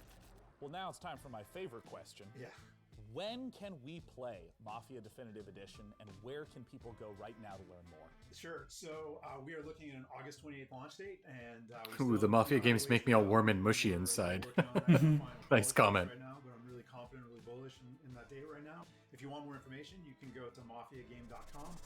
After seeing the trailer, I personally am hyped, Hayden. Thank you so much for joining us at this year's PC Gaming Show. Once again, mafiagame.com. I would like to win DevBot, please. These comments. Sean, next up, it's one of those games that looks so pretty, we just had to show it to you. Ever wondered what Slay the Spire might be like? Oh, there you go, Chris. That gets your attention. That gets my attention. It's being jointly developed by Cyanide and Leica Studio and sees you building a team from storybook psychos like Dracula, Bloody Mary, and Baron Samedi. I'm sorry, what? Makes all the more sense when you realize as you're being employed by the devil himself, a job that has my name written all over it. The game Which is out devil? this October, Because there's a lot of and them. got a We brand talking new Tim Curry? trailer. Yeah. Hi everyone, and welcome to this exclusive gameplay reveal of our new title. So Slay the Spire, Development is moving if it forward was with a done. very Oh, okay, exciting yeah. So this is there's it. some in-game elements and combat. It definitely has a Tim Burton feel. Roguelords is a rogue-like game where you play as the devil. You have to build your team with legends of evil and lead them in runs through multiple events and fights. After a terrible defeat years ago, you're finally coming back with your most faithful disciples to wreak havoc and terror in a world unbalanced after your long absence. The combat is turn-based and strategic. You will need to build your set of skills through your run to be prepared for any threat, analyze your enemy's next attacks, and create combos to secure victory. Every skill costs action points, and you should think how to make the best of them each turn. When one of your disciples It's not really grabbing me. I mean, it's a cool art style, but that's about it. which is persistent Yeah. during the entire run. Slay the Spire is great because it's like a card-based game. And maybe if this was card-based, I'd be more interested. You don't have to play by the same rules as mortals. When the situation becomes tricky, But it's kind of like... use souls to play with the It would be fun to play maybe for a few hours, but I don't imagine me getting, like, you know, pulled into this game. No, no. and useful in the most difficult fights. Thank you for watching the video. Stay tuned for more info. Oh wow, that's coming gonna soon. come to, like, PS4 and Xbox One and stuff? If you're a big fan of roguelites, you know they're known for two things: procedurally generated worlds and permadeath. Our next game, Unexplored 2, puts an interesting twist on Unexplored these 2. ideas. What if your character's demise changed the game world itself, altering it for all of your future playthroughs? From developer Ludomotion and So basically a roguelite that when you die transforms the roguelite. The Wayfarer's Legacy. Yeah. When called upon to be the next Wayfarer, will you answer? I mean, it's a nice little art style. Mm-hmm. Line of heroes, Art style's kind of cool. will you waver? Oh, that's interesting. Challenged to Yeah. forge your legacy out of strife, hardship, and magic, will you be victorious? Ooh. This is our world. It is your burden. From beyond the gate into the First Valley, there is no return. Will you? Got a little bit of a Zelda feel or something to it too. See, here's the problem though. The one gimmick that they told us about doesn't explain what it does. So Yeah. I didn't even see it in the gameplay or anything. No. Mystery surrounding an ancient civilization, culminating in a showdown with a new otherworldly behemoth. And as a nice little bonus, if you go to playdauntless.com right now and use the code PCGamingShow2020, you can get some free in-game rewards. Nice. Let's take a closer look at this update that's available now in Dauntless. This is Call of the Void. Yeah, I don't think I've never played Dauntless.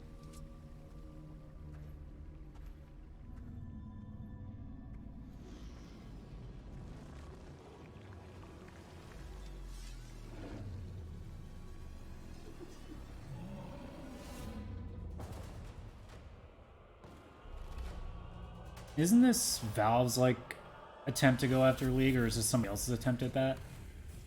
It could be somebody else's. I don't think Valve did this, as far as I can remember.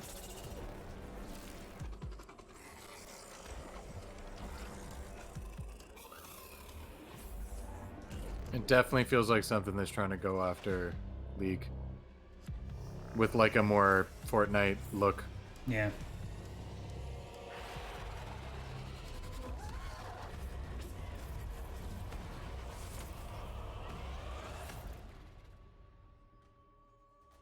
There's still more games to come on the PC Gaming Show. Oh, so it was former Riot Games people, and then Epic published The new action RPG I from see. Devolver. That makes sense. A special collection of exciting it. I knew it had something to do with League one way or another.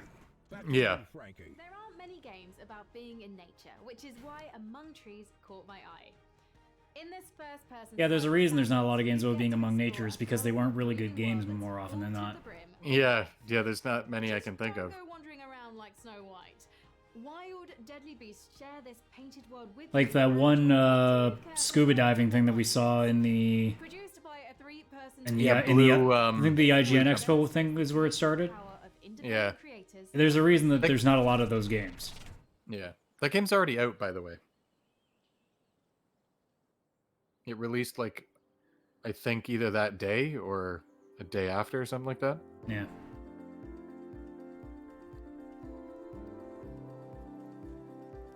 Like, I'm getting fire... Yeah, this is very Firewatch vibes from this. Yeah.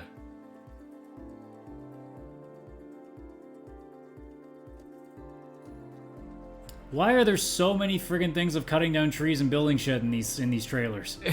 Yeah. Somebody really fucking hates trees. Like, I thought we were trying to be environmentally friendly, everybody. Yeah. Yeah, you water that plant. Yeah, you water. You fish. Ooh. Let the bear kill you.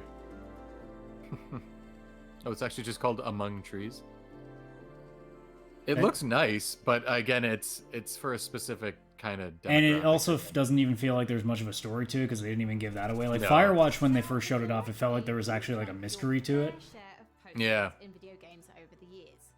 But you've probably never stopped to consider the business side of these magical elixirs. In Potionomics, you're a witch who must save her potion shop from the clutches of greedy loan sharks, bartering and haggling with a slew of demanding customers. Let's take a closer Speaking look. of something that there's actually a lot more games than you'd be surprised by. A lot of these things where you're like part of an item shop. Yeah. I mean, I do like Moonlighter, and that's got the item shop area. Oh, okay. What is wrong with... Oh, those are gloves. I'm like, what is wrong with her hands? Oh my god. She's hurt herself so bad. See, at least like the art style here, so I'm a little curious now. Yeah, I really like the art style. Oh, Xseed. That makes sense.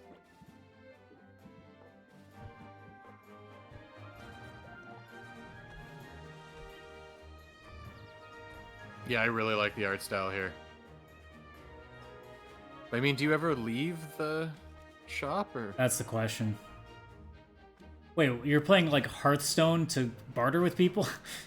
Yeah.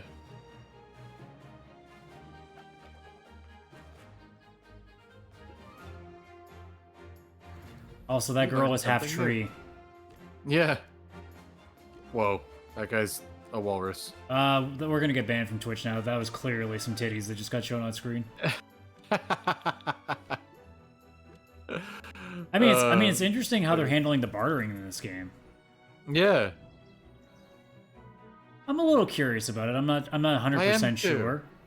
Yeah, I thought maybe you'd also leave the, you know, the store at some point, or I don't I'd know. also hope there'd be voice acting for that. Finding the best, Yeah. most powerful gear. But in our next game, Mortal Shell, things. Yeah, so this is the Souls-like game that we've seen before. Yep. +1 sword. You're exploring a shattered world for the remains. Now that we've seen enough of these specials, now we've been like, okay, I've heard of this one. Okay, this one we saw earlier. This one was on that one. Yeah. There is a fair bit of repeating, which, I mean, it would be better if you learned something different at each of the shows for a game. Yeah, you hope it's like, okay, well, this one has a little bit more gameplay, or this one's an interview, or this one's like... The Epic Game Store on PC. Let's take a look at this gorgeous and brutal action game, Mortal Shell. I foresaw this. Scratch sigils on the wall. Would you say there's going to be some combat in this Mortal Shell? A million eyes peering across time and space. Mortal Kombat. Well, yeah, it'll be very Mortal Kombat because you're going to die. Somebody's going to die real easy. Yep. Yeah, I'm not good at these games. Nope. The consecrated fires revealed cinders and shadows.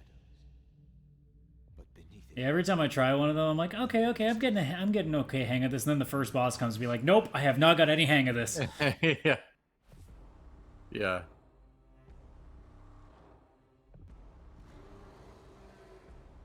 I mean, I've said it before too. It's not like I hate these games. It's just the problem is because I have such limited time, I don't want to devote it to something that's going to frustrate me anymore. Yeah. Yeah, that's the thing. I would get very frustrated. I could imagine liking this a Very lot true. back in like high school, early college when I was not working nearly as much. Yes. Yeah. Like, if I got in the early start there, maybe I'd still be playing these games now, but because I can't be bothered. Yeah. I definitely would have liked this a lot more in high school.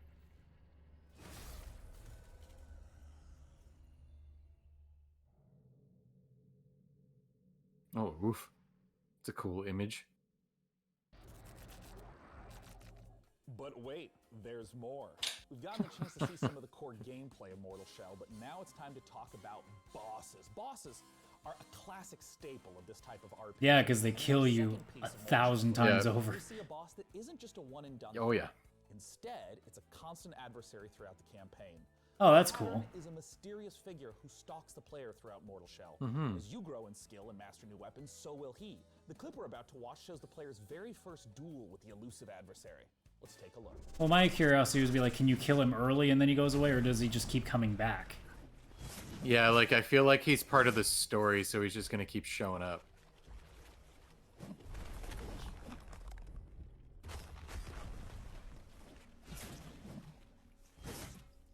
His health is going down so slowly. Yeah, this is so Dark Souls, it's crazy.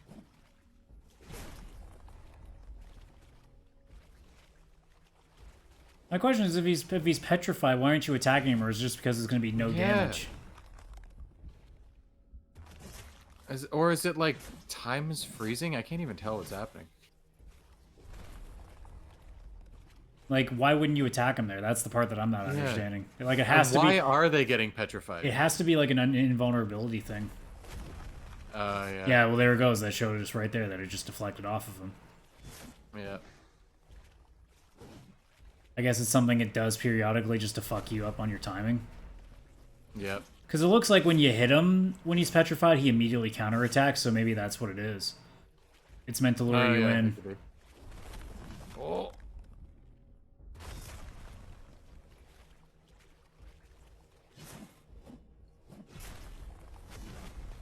Yeah, so you'll... Well, no, that time he didn't attack, but he comes out of it right away, so...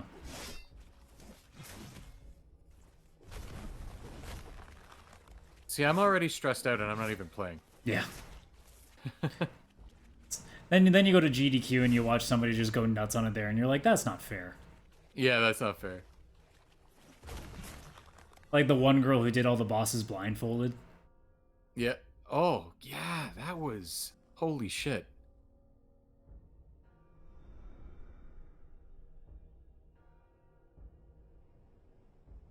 Giant fish. Yeah. Please tell me you fight the giant fish. Wait, how did the giant fish go down? Like, your character's standing in that water, so it's not that deep.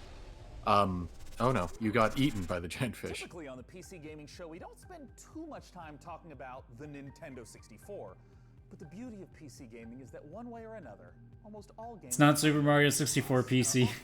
Yeah, imagine it was. After giving Blade Runner and Turok the Remaster treatment, Night Dive Studios is now modernizing Shadow Man, a 1999... Oh, Shadow Man. They're adding in support for 4K and widescreen plus. A whole suite of cut content from this dark action classic. Let's take a closer look. I remember seeing that game. I remember Never seeing it all the picked up, time. Yeah, actually. same thing. Whenever I go to the rental store, I'd always see it. I just never looked into it.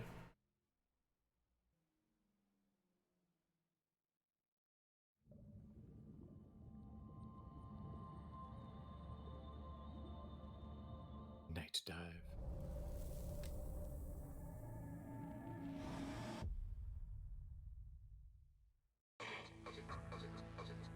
Yeah, so that would be the original, I would think, wouldn't it? Or is that the update? I assume it's the original?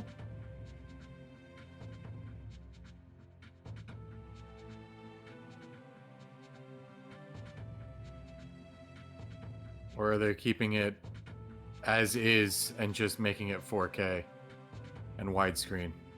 That's the thing, it's so hard to tell because they didn't just right away say it. Yeah. I mean, it helps that I don't even remember what the game looked like, so if this is just... I'm like, sure. I mean, I think it looked like this. Because this definitely has like an N64 game vibe. Well, at to this it. point, they've gone long enough that I have to assume this is the actual game now. Yeah, yeah. Like, this is whatever they've redone of it. They basically kept the original game and just slightly upped its texture quality and stuff like that, probably.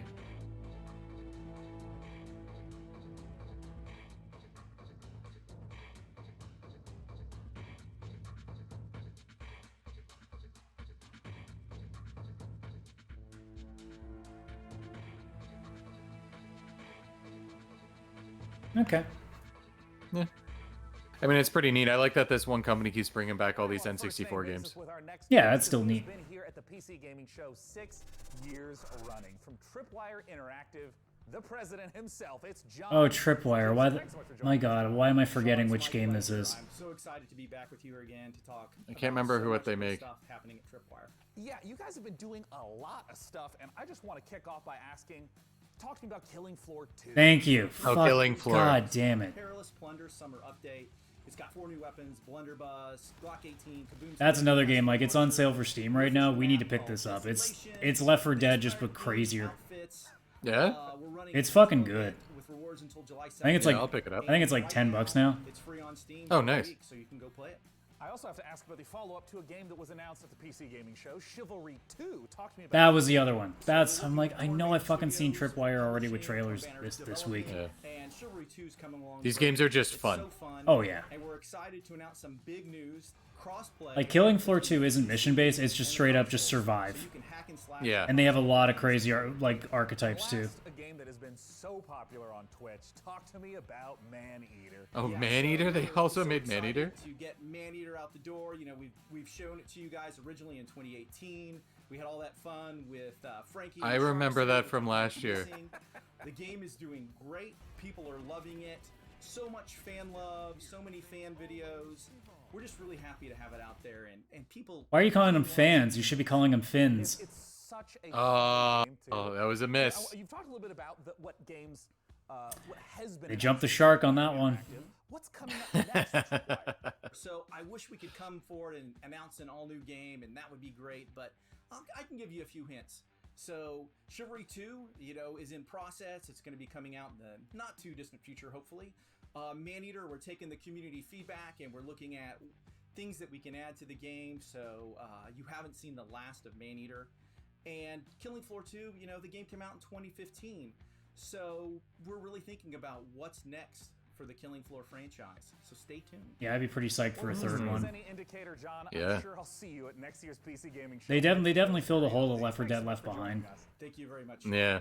Now at this year's PC Gaming Show, I mean, we've that's already good, 'cause taken a I need look more at Left 4 some Dead. Epic Game Store exclusives. Mortal Shell in particular looks very promising. But for a sense of what else there is, let's take a look at this. What are these gonna be? Well, Epic's got like its own like. Epic's like, all right, this week 20 games going on for free. Yeah, that'd be crazy. Oh, the new Super Meat Boy. There won't be Assassin's Creed gameplay though in this one either. No, there's no way. Imagine this is where they have That the would be gameplay footage. hilarious. Tony Hawk Pro Skater. Those are pretty cool. Yeah, it's pretty I'm cool actually to see them interested. remade. Yeah.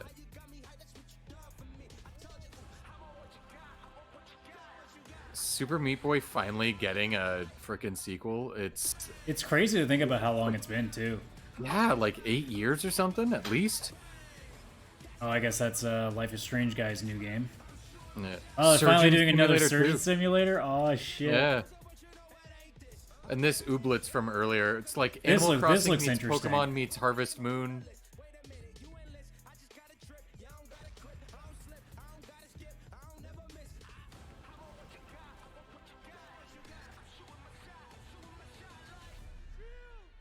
Is there gameplay? No, there's definitely not.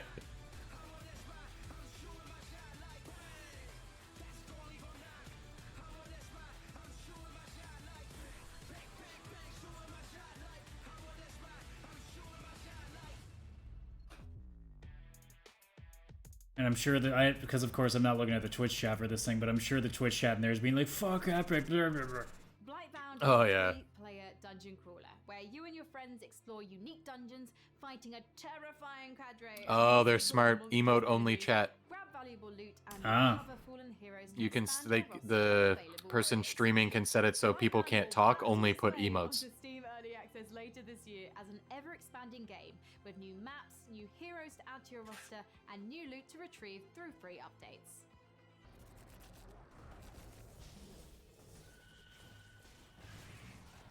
Behold, Blightbound, a cooperative dungeon crawler that tasks 3 heroes to venture down from their mountain refuge to face the abominations of the Blight, a mysterious and Whoa. corrupting fog that enshrouds the land. Each player will choose a hero from one of 3 classes: warrior, Forge Titan's might! assassin, Let me at him. or mage. The same 3 characters from Trine. Battle a terrifying horde of monstrous enemies and colossal bosses. Each class of hero fulfills a specific You know role Vish would love this. to overcome mounting Oh yeah? This is what he's looking for. You keep going on about like arcadey style games that we can all play together. Oh, fair enough. This is totally what he would love. 3 distinct lands, each with several dungeons to conquer, including the eerie Gravemine, the oppressive Underhold, and the precarious Blood Ridge. Steel your nerves and prepare once again to enter the Blight, warrior. We are Blightbound. Blightbound. I mean, that looks fun, but I don't think I would seek it out. No. Are you viewers at home still thinking about that computer? Not Yes. anymore, because I can't get it. Oh, sorry. And now more from the PC Gaming Show. Wait, what? One thing we cherish about PC gaming is its openness. The PC is a platform where anyone can build stuff, tinker, and express themselves. And that spirit invites creators, streamers, developers... Unless you like playing consoles too, in which case you don't belong here. Yeah. Why can't you just be both? A lot of exciting independent games here today. But in rapid fire succession, here are 8 more indie projects that we're excited about. Shadows of Doubt is a detective stealth game set in a fully simulated sci-fi noir city. Ooh. It's Minecraft, but you're a detective. That's kind of interesting. Oh.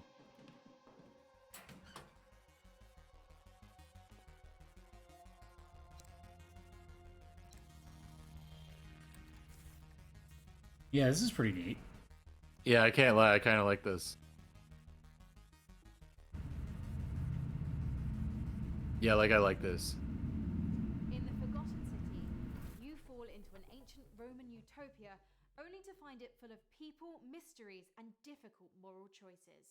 Explore an open world locked in time.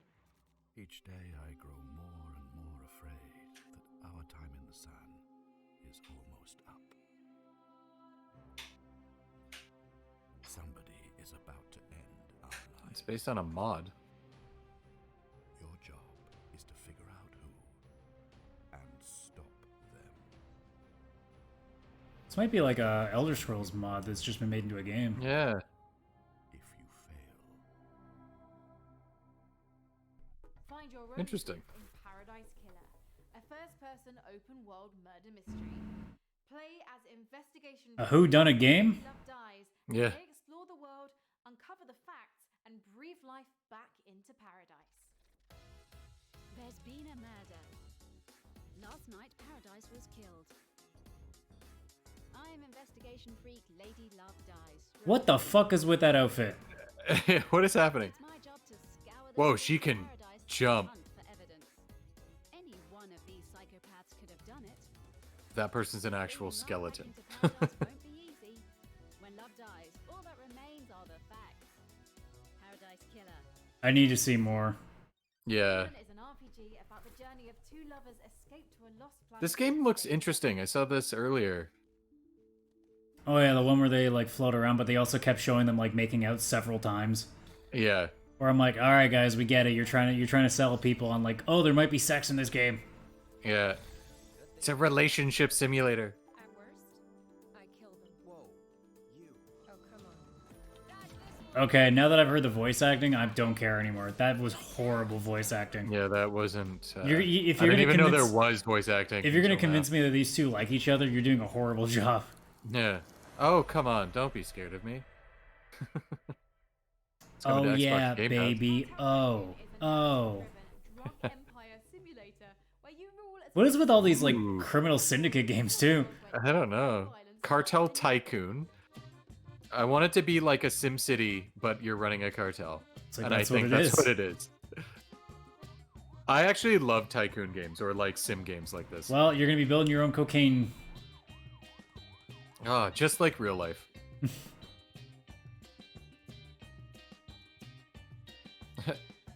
The dollar amounts that were coming up on the screen where it's like, oh, you lost $17. It's like, this can't be the cartel if you're worried about $17.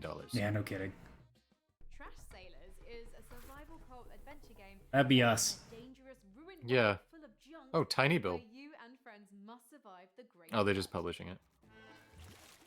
What?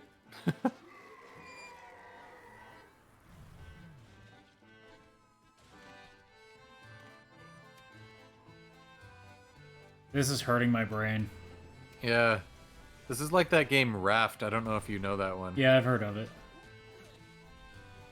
Only it's, you know, everybody's made of paper or whatever they're supposed to be. Chris Tales is an indie love letter to classic RPGs that lets you experience past, What? present, and Is it me mixed with a Tales of game? I mean, so far I'm not feeling either me or a Tales of game. I don't know, it's very Talesy. It's a girl in a forest. This All of a is true. sudden, everything's on fire.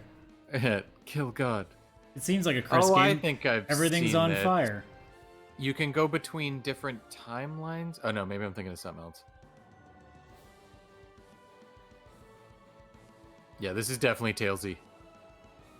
But again, Chris cinematic wants to trailer, play. I don't care. Doesn't tell me anything. If your game's might be coming, the one I'm if your thinking game's of. coming out in less than 6 months, you should be showing us something. But if the demo's already on Yeah. Steam, then I guess that's something I can look into. World created Yeah. in collaboration with RPG veteran Chris Avalone. That's the other thing. There's gonna have to be some days that I just set aside and just play a fuck ton of Steam demos. Yeah, especially next week. With a skill-based That, oh, yeah. I've that's still, in I've 3 still got days. 7 or 8 in my backlog already that I gotta go through. Jeez.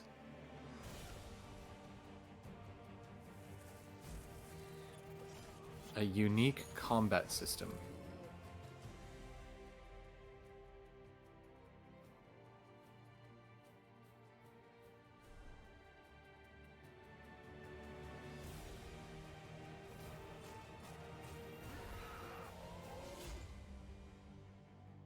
Okay. Weird West is a curious project from the co-creators of two of our favorite games, Dishonored and Prey. Despite its top-down perspective, Weird West carries forth much of the same spirit of those first-person games laid out in a dark reimagining of the Wild West, filled with fantastical creatures. From Wolf Eye Studios and Devolver, let's take a look at Weird West. Weird West?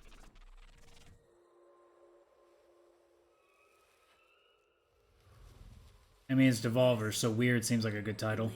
Yeah, they're gonna be. It's their shit is always weird. Where you can be a hero, scoundrel, and anything in between. It's like top-down Red Dead. This ain't Yeah. quite the Wild West as you know it. There are ancient powers at war. With Oh, never mind. strange entities Top-down Red Dead with magic. with their own Yeah. rules and their own peculiar motives. Welcome to the Weird West.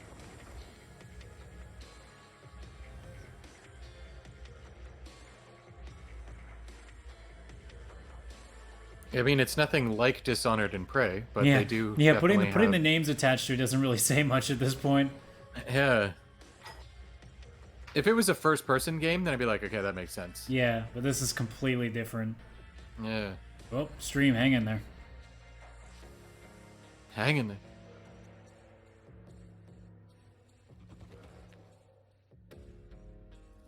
Coming out here could be the best. I mean, it's doing a lot better than the Gorilla Collective stream did. Where oh my Yeah, god, that was rough. That thing That was broke a a rough lot.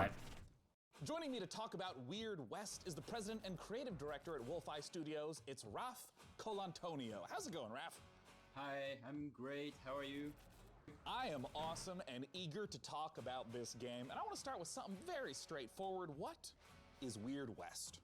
Weird West is an action RPG that is set in an environment that is called the Weird West, and it's very much of the kind of Shouldn't have talked about the stream. It's no skip twice on me. working on in the past. Oh, that's it? It's fighting back. More like a isometric, top-down kind of view. Yeah, I mean, we've referenced Prey and Dishonored, and we normally think of the immersive sim as first-person games like that. What happens when you try to translate that to that top-down isometric perspective? There's not much different in the spirit. You will really. I mean, I think it's quite different. It's just that it's a different perspective. So instead of seeing through the eyes of the player, of the character, you have a chance to run a party of people. So you have followers, and you have more kind of like a strategy. Yeah, then that's very different. Yeah. It's like you're not seeing it from the eyes of the player. I'm like, well, then if you're not doing that, that's a pretty drastic change. Yeah. And, you know, in particular for people that maybe haven't played immersive sims, I know that the whole notion of creative problem solving is a big aspect. Multiple ways to get past the same obstacle. Can you give some examples of that in Weird West? We like games where Oh, it's really breaking on me. Oh, come on, stream. a context. No. There's a world. There are characters. It doesn't like this game. Objects, and all of those objects have got consistent rules. And then there's an objective, which is, for example, go inside this house and frame a character by putting a letter that he did not actually truly write, but you put it there so that the sheriff can find it, right? You could do it in a very stealthy way, which would be what you would imagine people would do. So probably Stealthy way, then blows his brains out and alerts everybody. Yeah, like, that was not stealthy at all. Unless you only had to kill the one person. What can the player do to shape who the character is over the course of the game? Right, so this is a very good question and also a very dangerous one for me. It's the riskiest question yet, man. To make it simple, you are going to play. I don't like this interview at all. Characters. No, I don't either. Once is over with the first character, you go to the next one. Now, the first one is still in the world, so you can go back and recruit him or her in your party. What does death mean for you and for your companions in Weird West? It's a risk that we're taking. We're gonna have different modes. There's the super hard mode where you die and you're dead. Is the game sort of designed to be like playing in one forward timeline? If someone dies, you're not supposed to reload. You're just supposed to continue to play within the same world? Yeah, you continue to play with the same world, but now the sad thing is that that doesn't apply to your followers. Yeah, the characters that are with you, but maybe they'll come back at you someday under the form of an undead, or you don't know what's gonna happen. You can revive your followers if you're there and if you have the right tools with you, but if you don't and they die, that's it. You know, your followers are now in a little graveyard somewhere. You make it sound cute. A precious little graveyard. Well, they will maybe come back as the undead. Yeah. Now, Raf, when can people get their hands on Weird West? So the game ships in 2021, but some of you are gonna have a chance to play a demo actually pretty soon in the incoming months. You can follow Wolf Eye Studios on Twitter, and as well as Devolver Digital on Twitter as well, for more information about that. Well, wonderful, Raf. Thank you so much for coming out. Once again, that is Devolver Digital, Wolf Eye Studios on Twitter for that upcoming demo. For our next game, believe it or not, yet again, we're gonna go to Frankie. Sean, I don't know about you, but there are times I wish for a simpler life. A life spent as a farmer in a humble JRPG village. I mean, you had me at JRPG, but then you said farmer, and I went, I actually love farming sims. I should propose marriage. Like Harvest Moon style, not actual real sims. From XC Games, Oh yeah. Story of Seasons. I actually want this. Yeah, so it's Harvest Moon. Yeah, because the original devs of Harvest Moon left Natsume and went and started Story of Seasons, but Natsume kept the Harvest Moon name.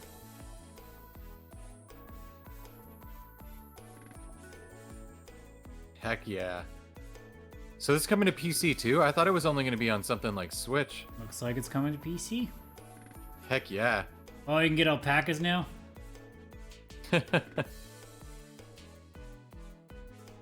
That's important.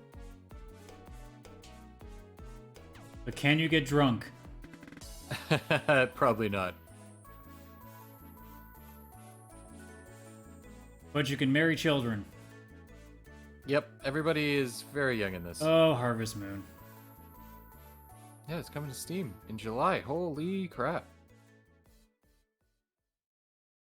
Marvelous. I'm so happy that you've been sending in your reactions, your memes, your takes to various temperatures throughout the show. Through the wonderful magic of motion graphics, you can even read them before your very eyes right now. I'm delighted by so many of them. Furious at a few, but I'm confused by none because you're just making a lot of sense today. We're in the home stretch of the show, so please continue to let us know which PC games you're excited about by using hashtag #PCGamingShow. Now, when it comes to genres, there are few as ambitious on PC as the MMO. It requires a vast amount of resources to create a rich, living, breathing world to entertain hundreds of thousands of players for years, and I know this because I watched Season 1 of Mythic Quest. Due on closed beta on July 23rd, Amazon Games' New World aims to deliver that vast open world with pitched battles of 100 players. I'm excited to announce today that if you pre-order New World right now, you can get into that July 23rd beta a full month before the full release on August 25th. This is New World.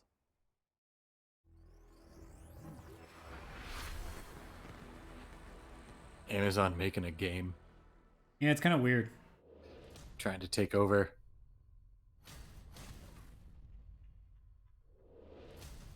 And I already don't care much for it. Yeah, I don't. It's too dark for an MMO in my opinion. Yeah. The problem with a lot of MMOs is I kind of expect vibrancy to it. Yeah, that's one of the points of it though. It's supposed to feel like a bright, colorful, cool world you want to keep going into and explore and hang out. I don't want to hang out here.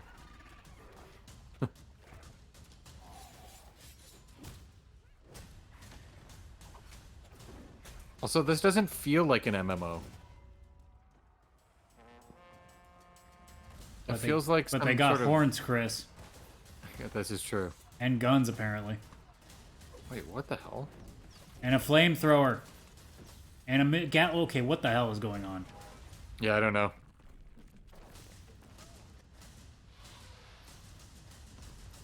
Floating head.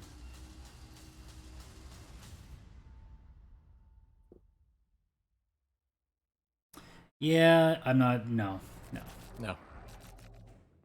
Here on the PC Gaming Show, Mom, can you pick me up? Hashtag PC Gaming Show. the award-winning adventure series from developer Dontnod. Having undergone some big changes since its first reveal in 2018, Twin Mirror, the studio's next game, is a psychological thriller that follows investigative journalist Sam, who returns to his hometown in West Virginia. Available to wishlist now on the Epic Games Store. Let's watch.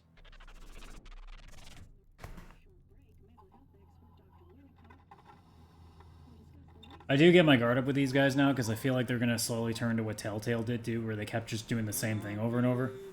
Yeah. Yeah, for sure. Peaceful tops that list. Until that day. You're the one in the driver's seat, Sam. I can't make you do anything. Coming back to Basswood was your idea. Just try and make sure you don't do anything stupid. I know you think that the only thing waiting for you down there is hurt. You might be right.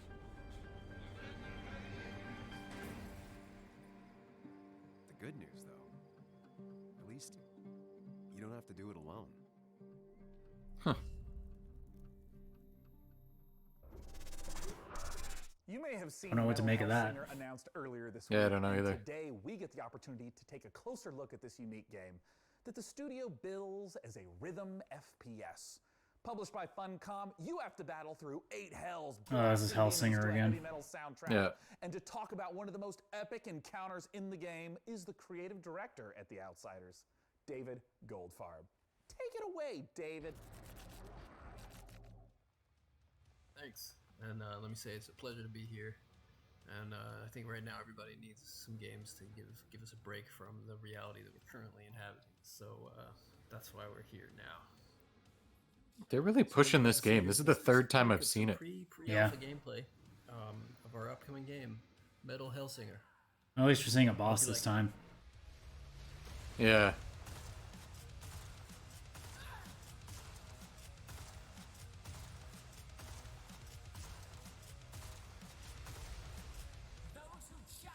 It should show some of the singers they got for the soundtrack, like one of the singers or the lead singer from Trivium. Yeah, they got Arch Enemy in there.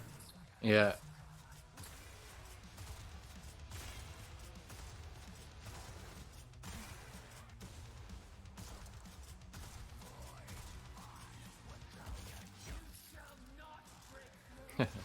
So is this person just really good, or can we expect everyone to be like this? No, he's really good. Yeah, he's really good. That was a great interview for this game.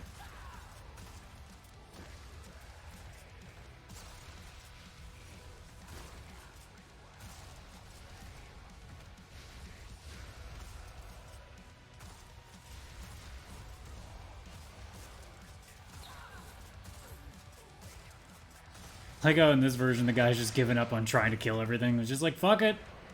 Yeah.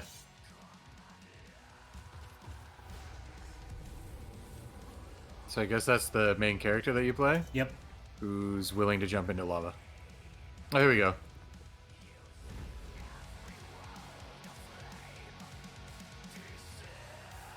And next-gen consoles.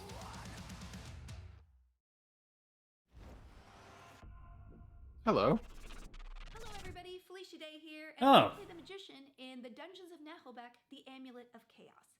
The Amulet of Chaos is a fun and silly tactical RPG that's coming to PC later this summer.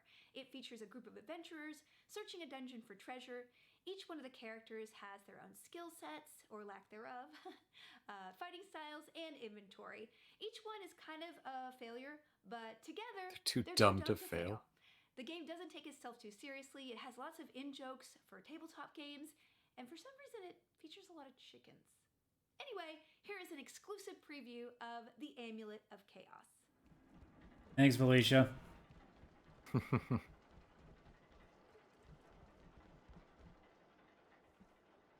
You again?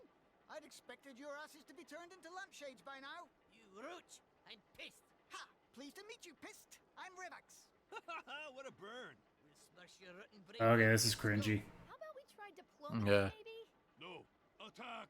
Guards, guards! Dispatch these. What's a gameplay like? Zibat relic, Hazebat. Oh, it's kind of tacticsy.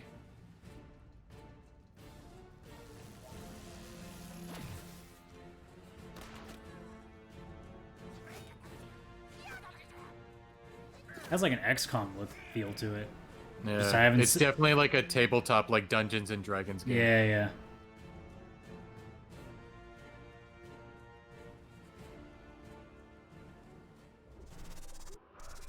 Who says you need water to go sailing? Our next game, Red Sails, puts you on a boat in the middle of a sea of desert. In this intriguing narrative adventure, I mean, rescue our world says it has to be water, but I mean, if you Yeah. want to make it fantasy, I guess the rules don't apply. All right. I guess it just works. It So- just works. Is this what Jack Sparrow was doing? Wait, what? I mean, it looks pretty, but I don't... It also looks really rough too. Yeah.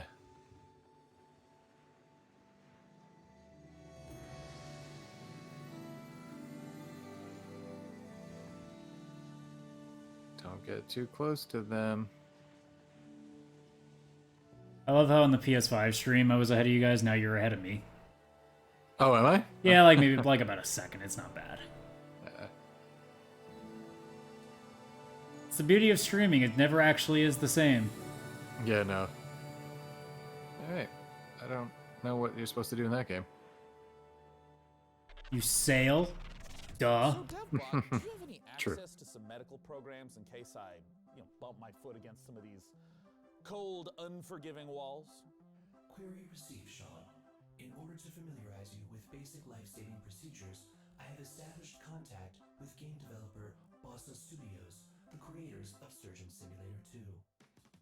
Well, I wasn't really planning on doing any surgery. I feel like if I was injured, you'd be the one doing the surgery. My analysis shows that Surgeon Simulator 2 contains all of the vital instructions for repairing fragile human bodies. 1 hour of Surgeon Simulator 2 is equivalent to 1 year of human medical school. That's not That's true, but not I true. appreciate your enthusiasm and thirst for knowledge, Devbot. And I'm certainly interested in this game. I mean, unless that experience is experience of failing miserably. Yeah, right?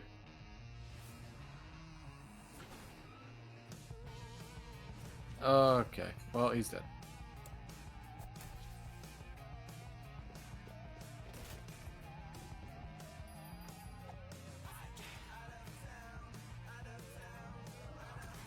I love they're being honest how it actually looks like when you're playing it too. Yeah.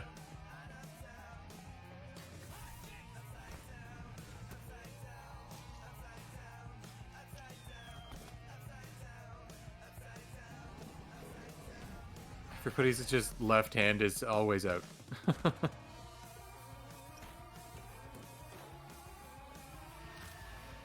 Sorry, Bob. Yeah.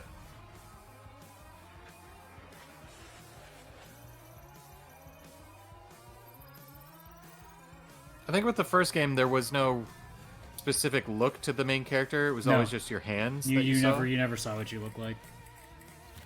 So I mean, I guess it's kind of cool that now you're somebody.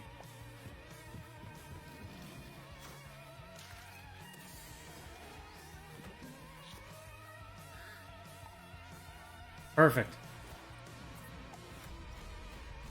To be fair, that's what we would do. We'd just be throwing shit all over the place. Yeah, absolutely.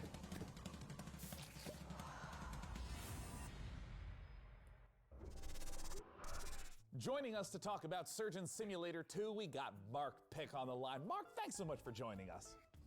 Hello, thanks for having me. So, for I'll anyone be right who has back. not experienced the Yeah, hilarity no worries. of Surgeon Simulator 1, can you just give us the gist and tell us, what is Surgeon Simulator 2 all about? We've kind of taken the tone and the heart of the original, which is that chaotic physics gameplay, and we've really kind of blown it out to brand new epic proportions. So in the original game, you're just one arm kind of moving around on one table. In the new game, you're actually a fully limbed surgeon moving around for the first time in the series on 2 feet. In the original game as well, yeah, right. What an innovative feature in 2020. In the original game as well, you were limited to just surgery, whereas in Surgeon Simulator 2, there's a whole plethora of brand new mechanics, challenges, and gameplay elements to explore. You're not just looking over one patient's chest cavity anymore, but you're actually exploring a fully fledged medical facility.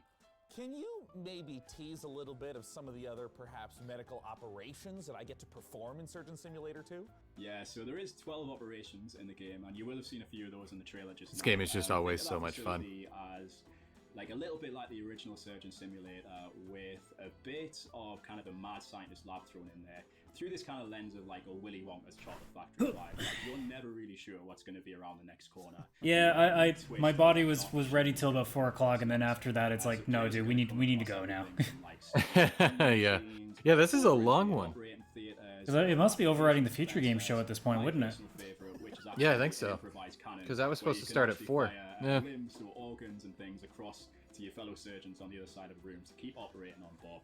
Now, Mark, I understand that there is a creation tool in Surgeon Simulator 2. What does that entail? Yeah, that's right. So Yeah, they made so much money off that first game that they could definitely go a lot bigger with it now. Surgeon Simulator 2, Oh, yeah. Wild 2 announced that Oh, we're yeah. bringing the Bossa Labs creation mode to the game. Now, in creation mode, you as a solo player or in a group of up to 4 players can get stuck into the very same tools that we as designers and developers use to build our very own story mode. It's an easy to use, intuitive, friendly set of tools where it's as much fun to create as it is to play. So I want to ask, what are some of the examples of the types of levels, the types of creations that people have made?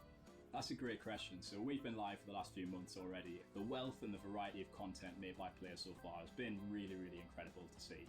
So there's been everything in there from traditional takes on surgery, like the end of the original game. We've also got ghost ships in there. We've got bowling alleys. We've even got a take on the Surgeon Olympics, where people are bouncing around Bob's head and using that as a ball. And then we've got my personal favourite, which is the kind of the take on the bottle flip challenge. So I don't know if you're familiar with that, but where you can kind of flip a bottle with the hand and kind of it's not the easiest thing to do with the Surgeon Simulator hand. You just kind of step back and see the physics chaos. It's another thing too that VR would be great for. Very satisfying to see. Yeah. Mark, I had a blast playing Surgeon I wonder if the first one has VR. I think it is in It VR. has to. People play Yeah, it Surgeon has to. Simulator 2, and how do they get access to this creation workshop you've mentioned? Surgeon Simulator 2 is coming to the Epic Game Store in August 2020, and you can pre-order that right now. You can also go to surgeonsimulator.com for more information. You know what that means? It's probably Epic exclusive and people are going to be mad again. Mark, Yep, thank probably. you so much for joining us today. Thank you. That's Mark. Everybody Pitt. always gets I'm angry. Sean Plott. Let's go to Frankie Ward.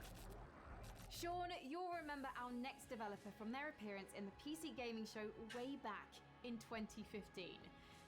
Way back in 2015. Indie studio, Yeah. perhaps better known for building the infinite, procedurally generated universe of No Man's Sky. Oh, what's Hello Games doing? Yeah, I thought this was gonna be some expansion or something. The Last Campfire is an adventure game, a story of a lost ember trapped in a puzzling place, searching for meaning and a way home. Let's check it out.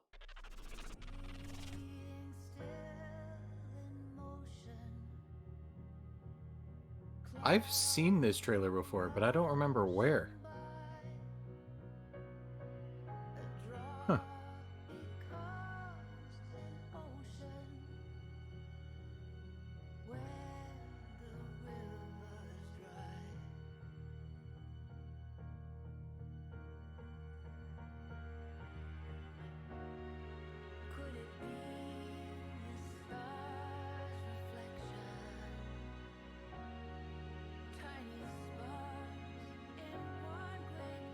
This is very different than No Man's Sky.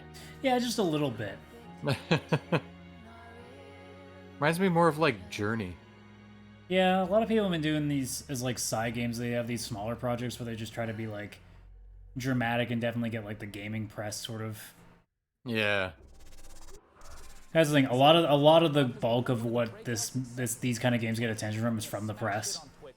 Yeah. Players fell in love with its extra gritty take on first-person shooters.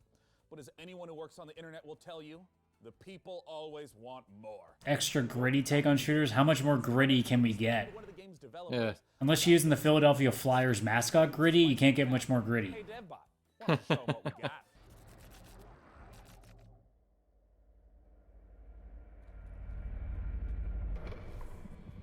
Like, we're getting real hard to get much more gritty now that Spec Ops: The Line already exists. Yeah, that's gonna be tough. That would be really tough to top.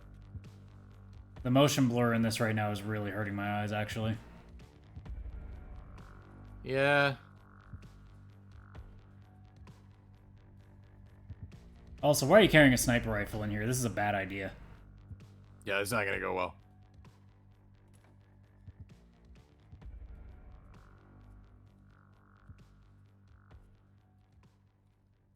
Starting to wonder if there was actual enemies.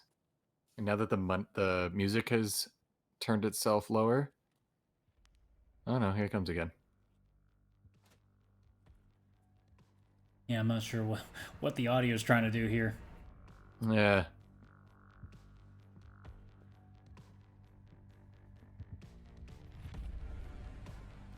I get the Music's feeling, gone like full on Blade Runner. I get the feeling there's going to be some sort of monster aspect to this.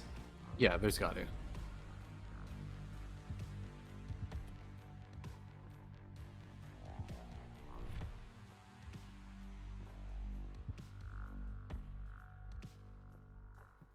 Like some apocalyptic wasteland. It's too empty. Yeah. There's gotta be a reason for it. Is there... Okay. Really? That was weird. That's it? Here with me to talk about What? what's coming next is Nikita Buyanov from Battlestate Games. Thanks so much for joining us today, Nikita. Thank you for having me. I would love if you would kick off by just for anyone who... By just saying, what the fuck was that? Yeah. That was a walking simulator. Yeah, where's the... You didn't even fire What's the gun. the game? Class-based shooter or battle royale. It's more about like true survival. You need to actually escape from a location through extract points. Yeah, where was all that in the trailer, guys? Save your life, Yeah. save your gear, and you loot. And if you die, you will lose everything. So how does the new map compare to the existing map? Is that what it was? It was showing off the map? It will be the biggest and most. I guess maybe, yeah, this must already be a game that's A out. lot of explorable buildings. Yeah, I think it is. That's the vibe I'm getting. It's like an attempt to simulate the city. Man, if you want to get people, like new people into this, that was not a good way to do it. That was really No. strange. No, they should have shown this. These battles. Big addition called the expansion of customs location. Customs is the Yeah, I guess it's like a battle royale sort of thing. for the EFT. Yeah. It will like enlarge the overall area by 30 or even 40%. I have to The look next this updates one up. will Totally like overhaul the whole skill system, and there will be new boss called Senator. This boss will able to heal his partners and MMO shooter. like search for stashes. So Mhm. we always try to bring something new in terms of new bosses. Really big amount of cool features up to come this year. We'll try to bring some new experience for you. Escape from Tarkov has been playable for a long time. For anyone who's listening who hasn't yet played it, where should they go? They should go to www. our site www.escapefromtarkov.com and see for yourself. You could purchase it over there. So once again, escapefromtarkov.com to check it out. And Nikita, thanks so much for joining us. Thank you. It's a pleasure. For our next title to PC Gaming Show, I'm so glad I went to the washroom because I thought we were. I was sitting there being like, maybe this is like the last thing, and how they just keep going. I'm like, nope. Yeah. They said they were in the final stretch. That was like An hour half ago. an hour. Yeah. The next game in the Outlast series offers more mind. But this is the PC gaming show, so. We're friends. Yeah. Outlast Trials is set during the Cold War, and in this happy period of distrust, fear, and violence, you and your friends are human guinea pigs, involuntarily recruited to test advanced methods of brainwashing and mind control. Good times. But work together, and maybe you'll survive. It was an The interesting Outlast Trials. description of a game.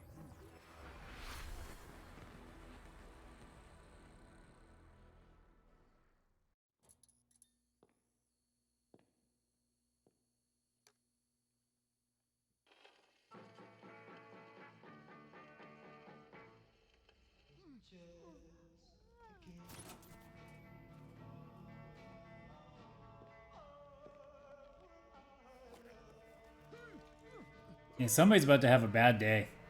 Yeah. It Maybe- feels like a Batman villain. Maybe their last day too. Oh dear. Yeah.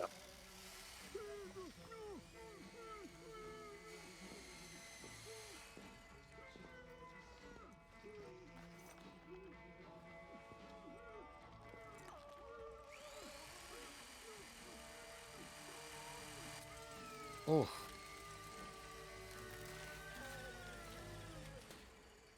Yeah, that's no. Vision device fully operational, sir. Excellent. Bring in the other subjects.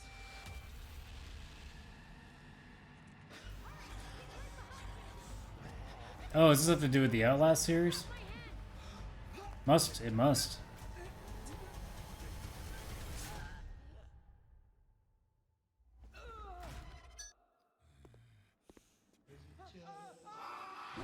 Yeah, that must be related to the Outlast games.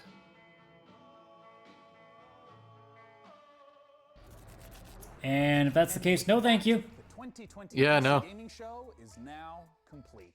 Thank you so much for Oh, joining now us you're today. done. We hope that you got the chance Yeah. to see some games that excited and delighted you. Also, as you might imagine, it is really challenging to put on a show with no nearby gaming conventions. So an enormous thanks to our sponsors for helping to make this show possible.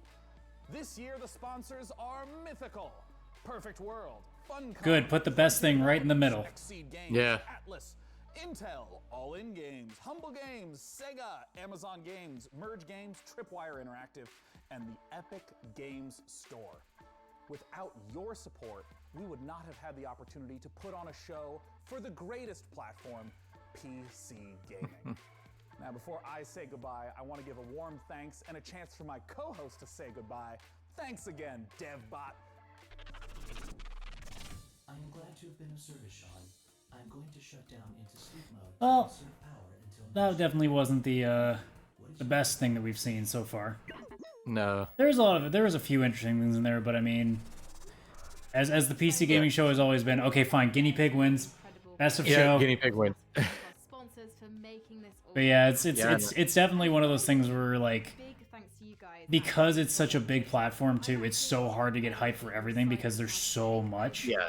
Yeah, and there's so many different styles of games, and some of them are just so PC specific and like old school. They're like the 90s PC games. They've just got updated graphics slightly, which I mean is fun, but not overly exciting. There's so many of those, right? So. Yeah. I mean, we definitely got a couple of things that we really liked. Obviously, Persona 4 Golden, that Final Fantasy Tactics one that I'm forgetting the name of. I gotta go because there's been so many freaking games. F-A-E Yeah, I think that was it. Obviously, Surgeon Simulator 2, which looks stupid fun. Yeah, that just looks fun. So there's definitely some cool stuff coming down the road. Yeah, absolutely. Oh, that was a lot longer than I was expecting. Yeah, I was hoping for like an hour and a half, and that ended up going an hour longer.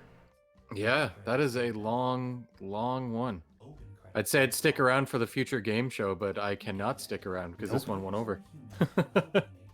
So, like I said at the top of this stream before Chris came in, we are planning on taking our normal podcast, the VCR podcast, to a live service as well. So we're probably going to Twitch stream this on Wednesday if that's our usual recording day. Yep. That is the plan. After that, I mean, we assume it stays like that. I might start doing our gameplay sessions that we do as well, maybe on Twitch. I'm not sure about that yet, though. Yeah, that'd be cool. But we will see where that goes from here. Otherwise, yeah, I mean, everything is on the list here. I got to change this overlay again now because I got to start adding a Twitch aspect to it as well. So I got to change the overlay a little bit more now. Oh, yeah. I got to do some extra graphical work again. Yeah. Always working. Yeah, next Wednesday, at some point I'll probably put that in a schedule here on the Twitch stream. Usually we do it around 8 o'clock Eastern. That's usually when it goes. So ideally that'll be when that is, and that'll pretty much just be us talking about anything that we really liked in the last like 7 days, because there's been so many goddamn shows. Yeah, there's gonna be a lot to talk about as they keep The going challenge with is going to be this keeping shit. it under 2 hours. Yeah, I'm not gonna know how to do that. That's gonna be tough. I'm gonna have a massive list, and then I'm gonna have to cut that list down. There's no way around that. Yeah, I'm gonna have the same problem. I'm gonna have the same fucking problem. So yeah, that's going to do it for us. So the stream is going to end here, and hopefully we will see you guys live on Wednesday. So take care, everybody. And on behalf of Vish, who decided not to join us because he's too cool for school, you can just tell him off on Wednesday. Yeah, and we will. Cheers, everybody. Bye.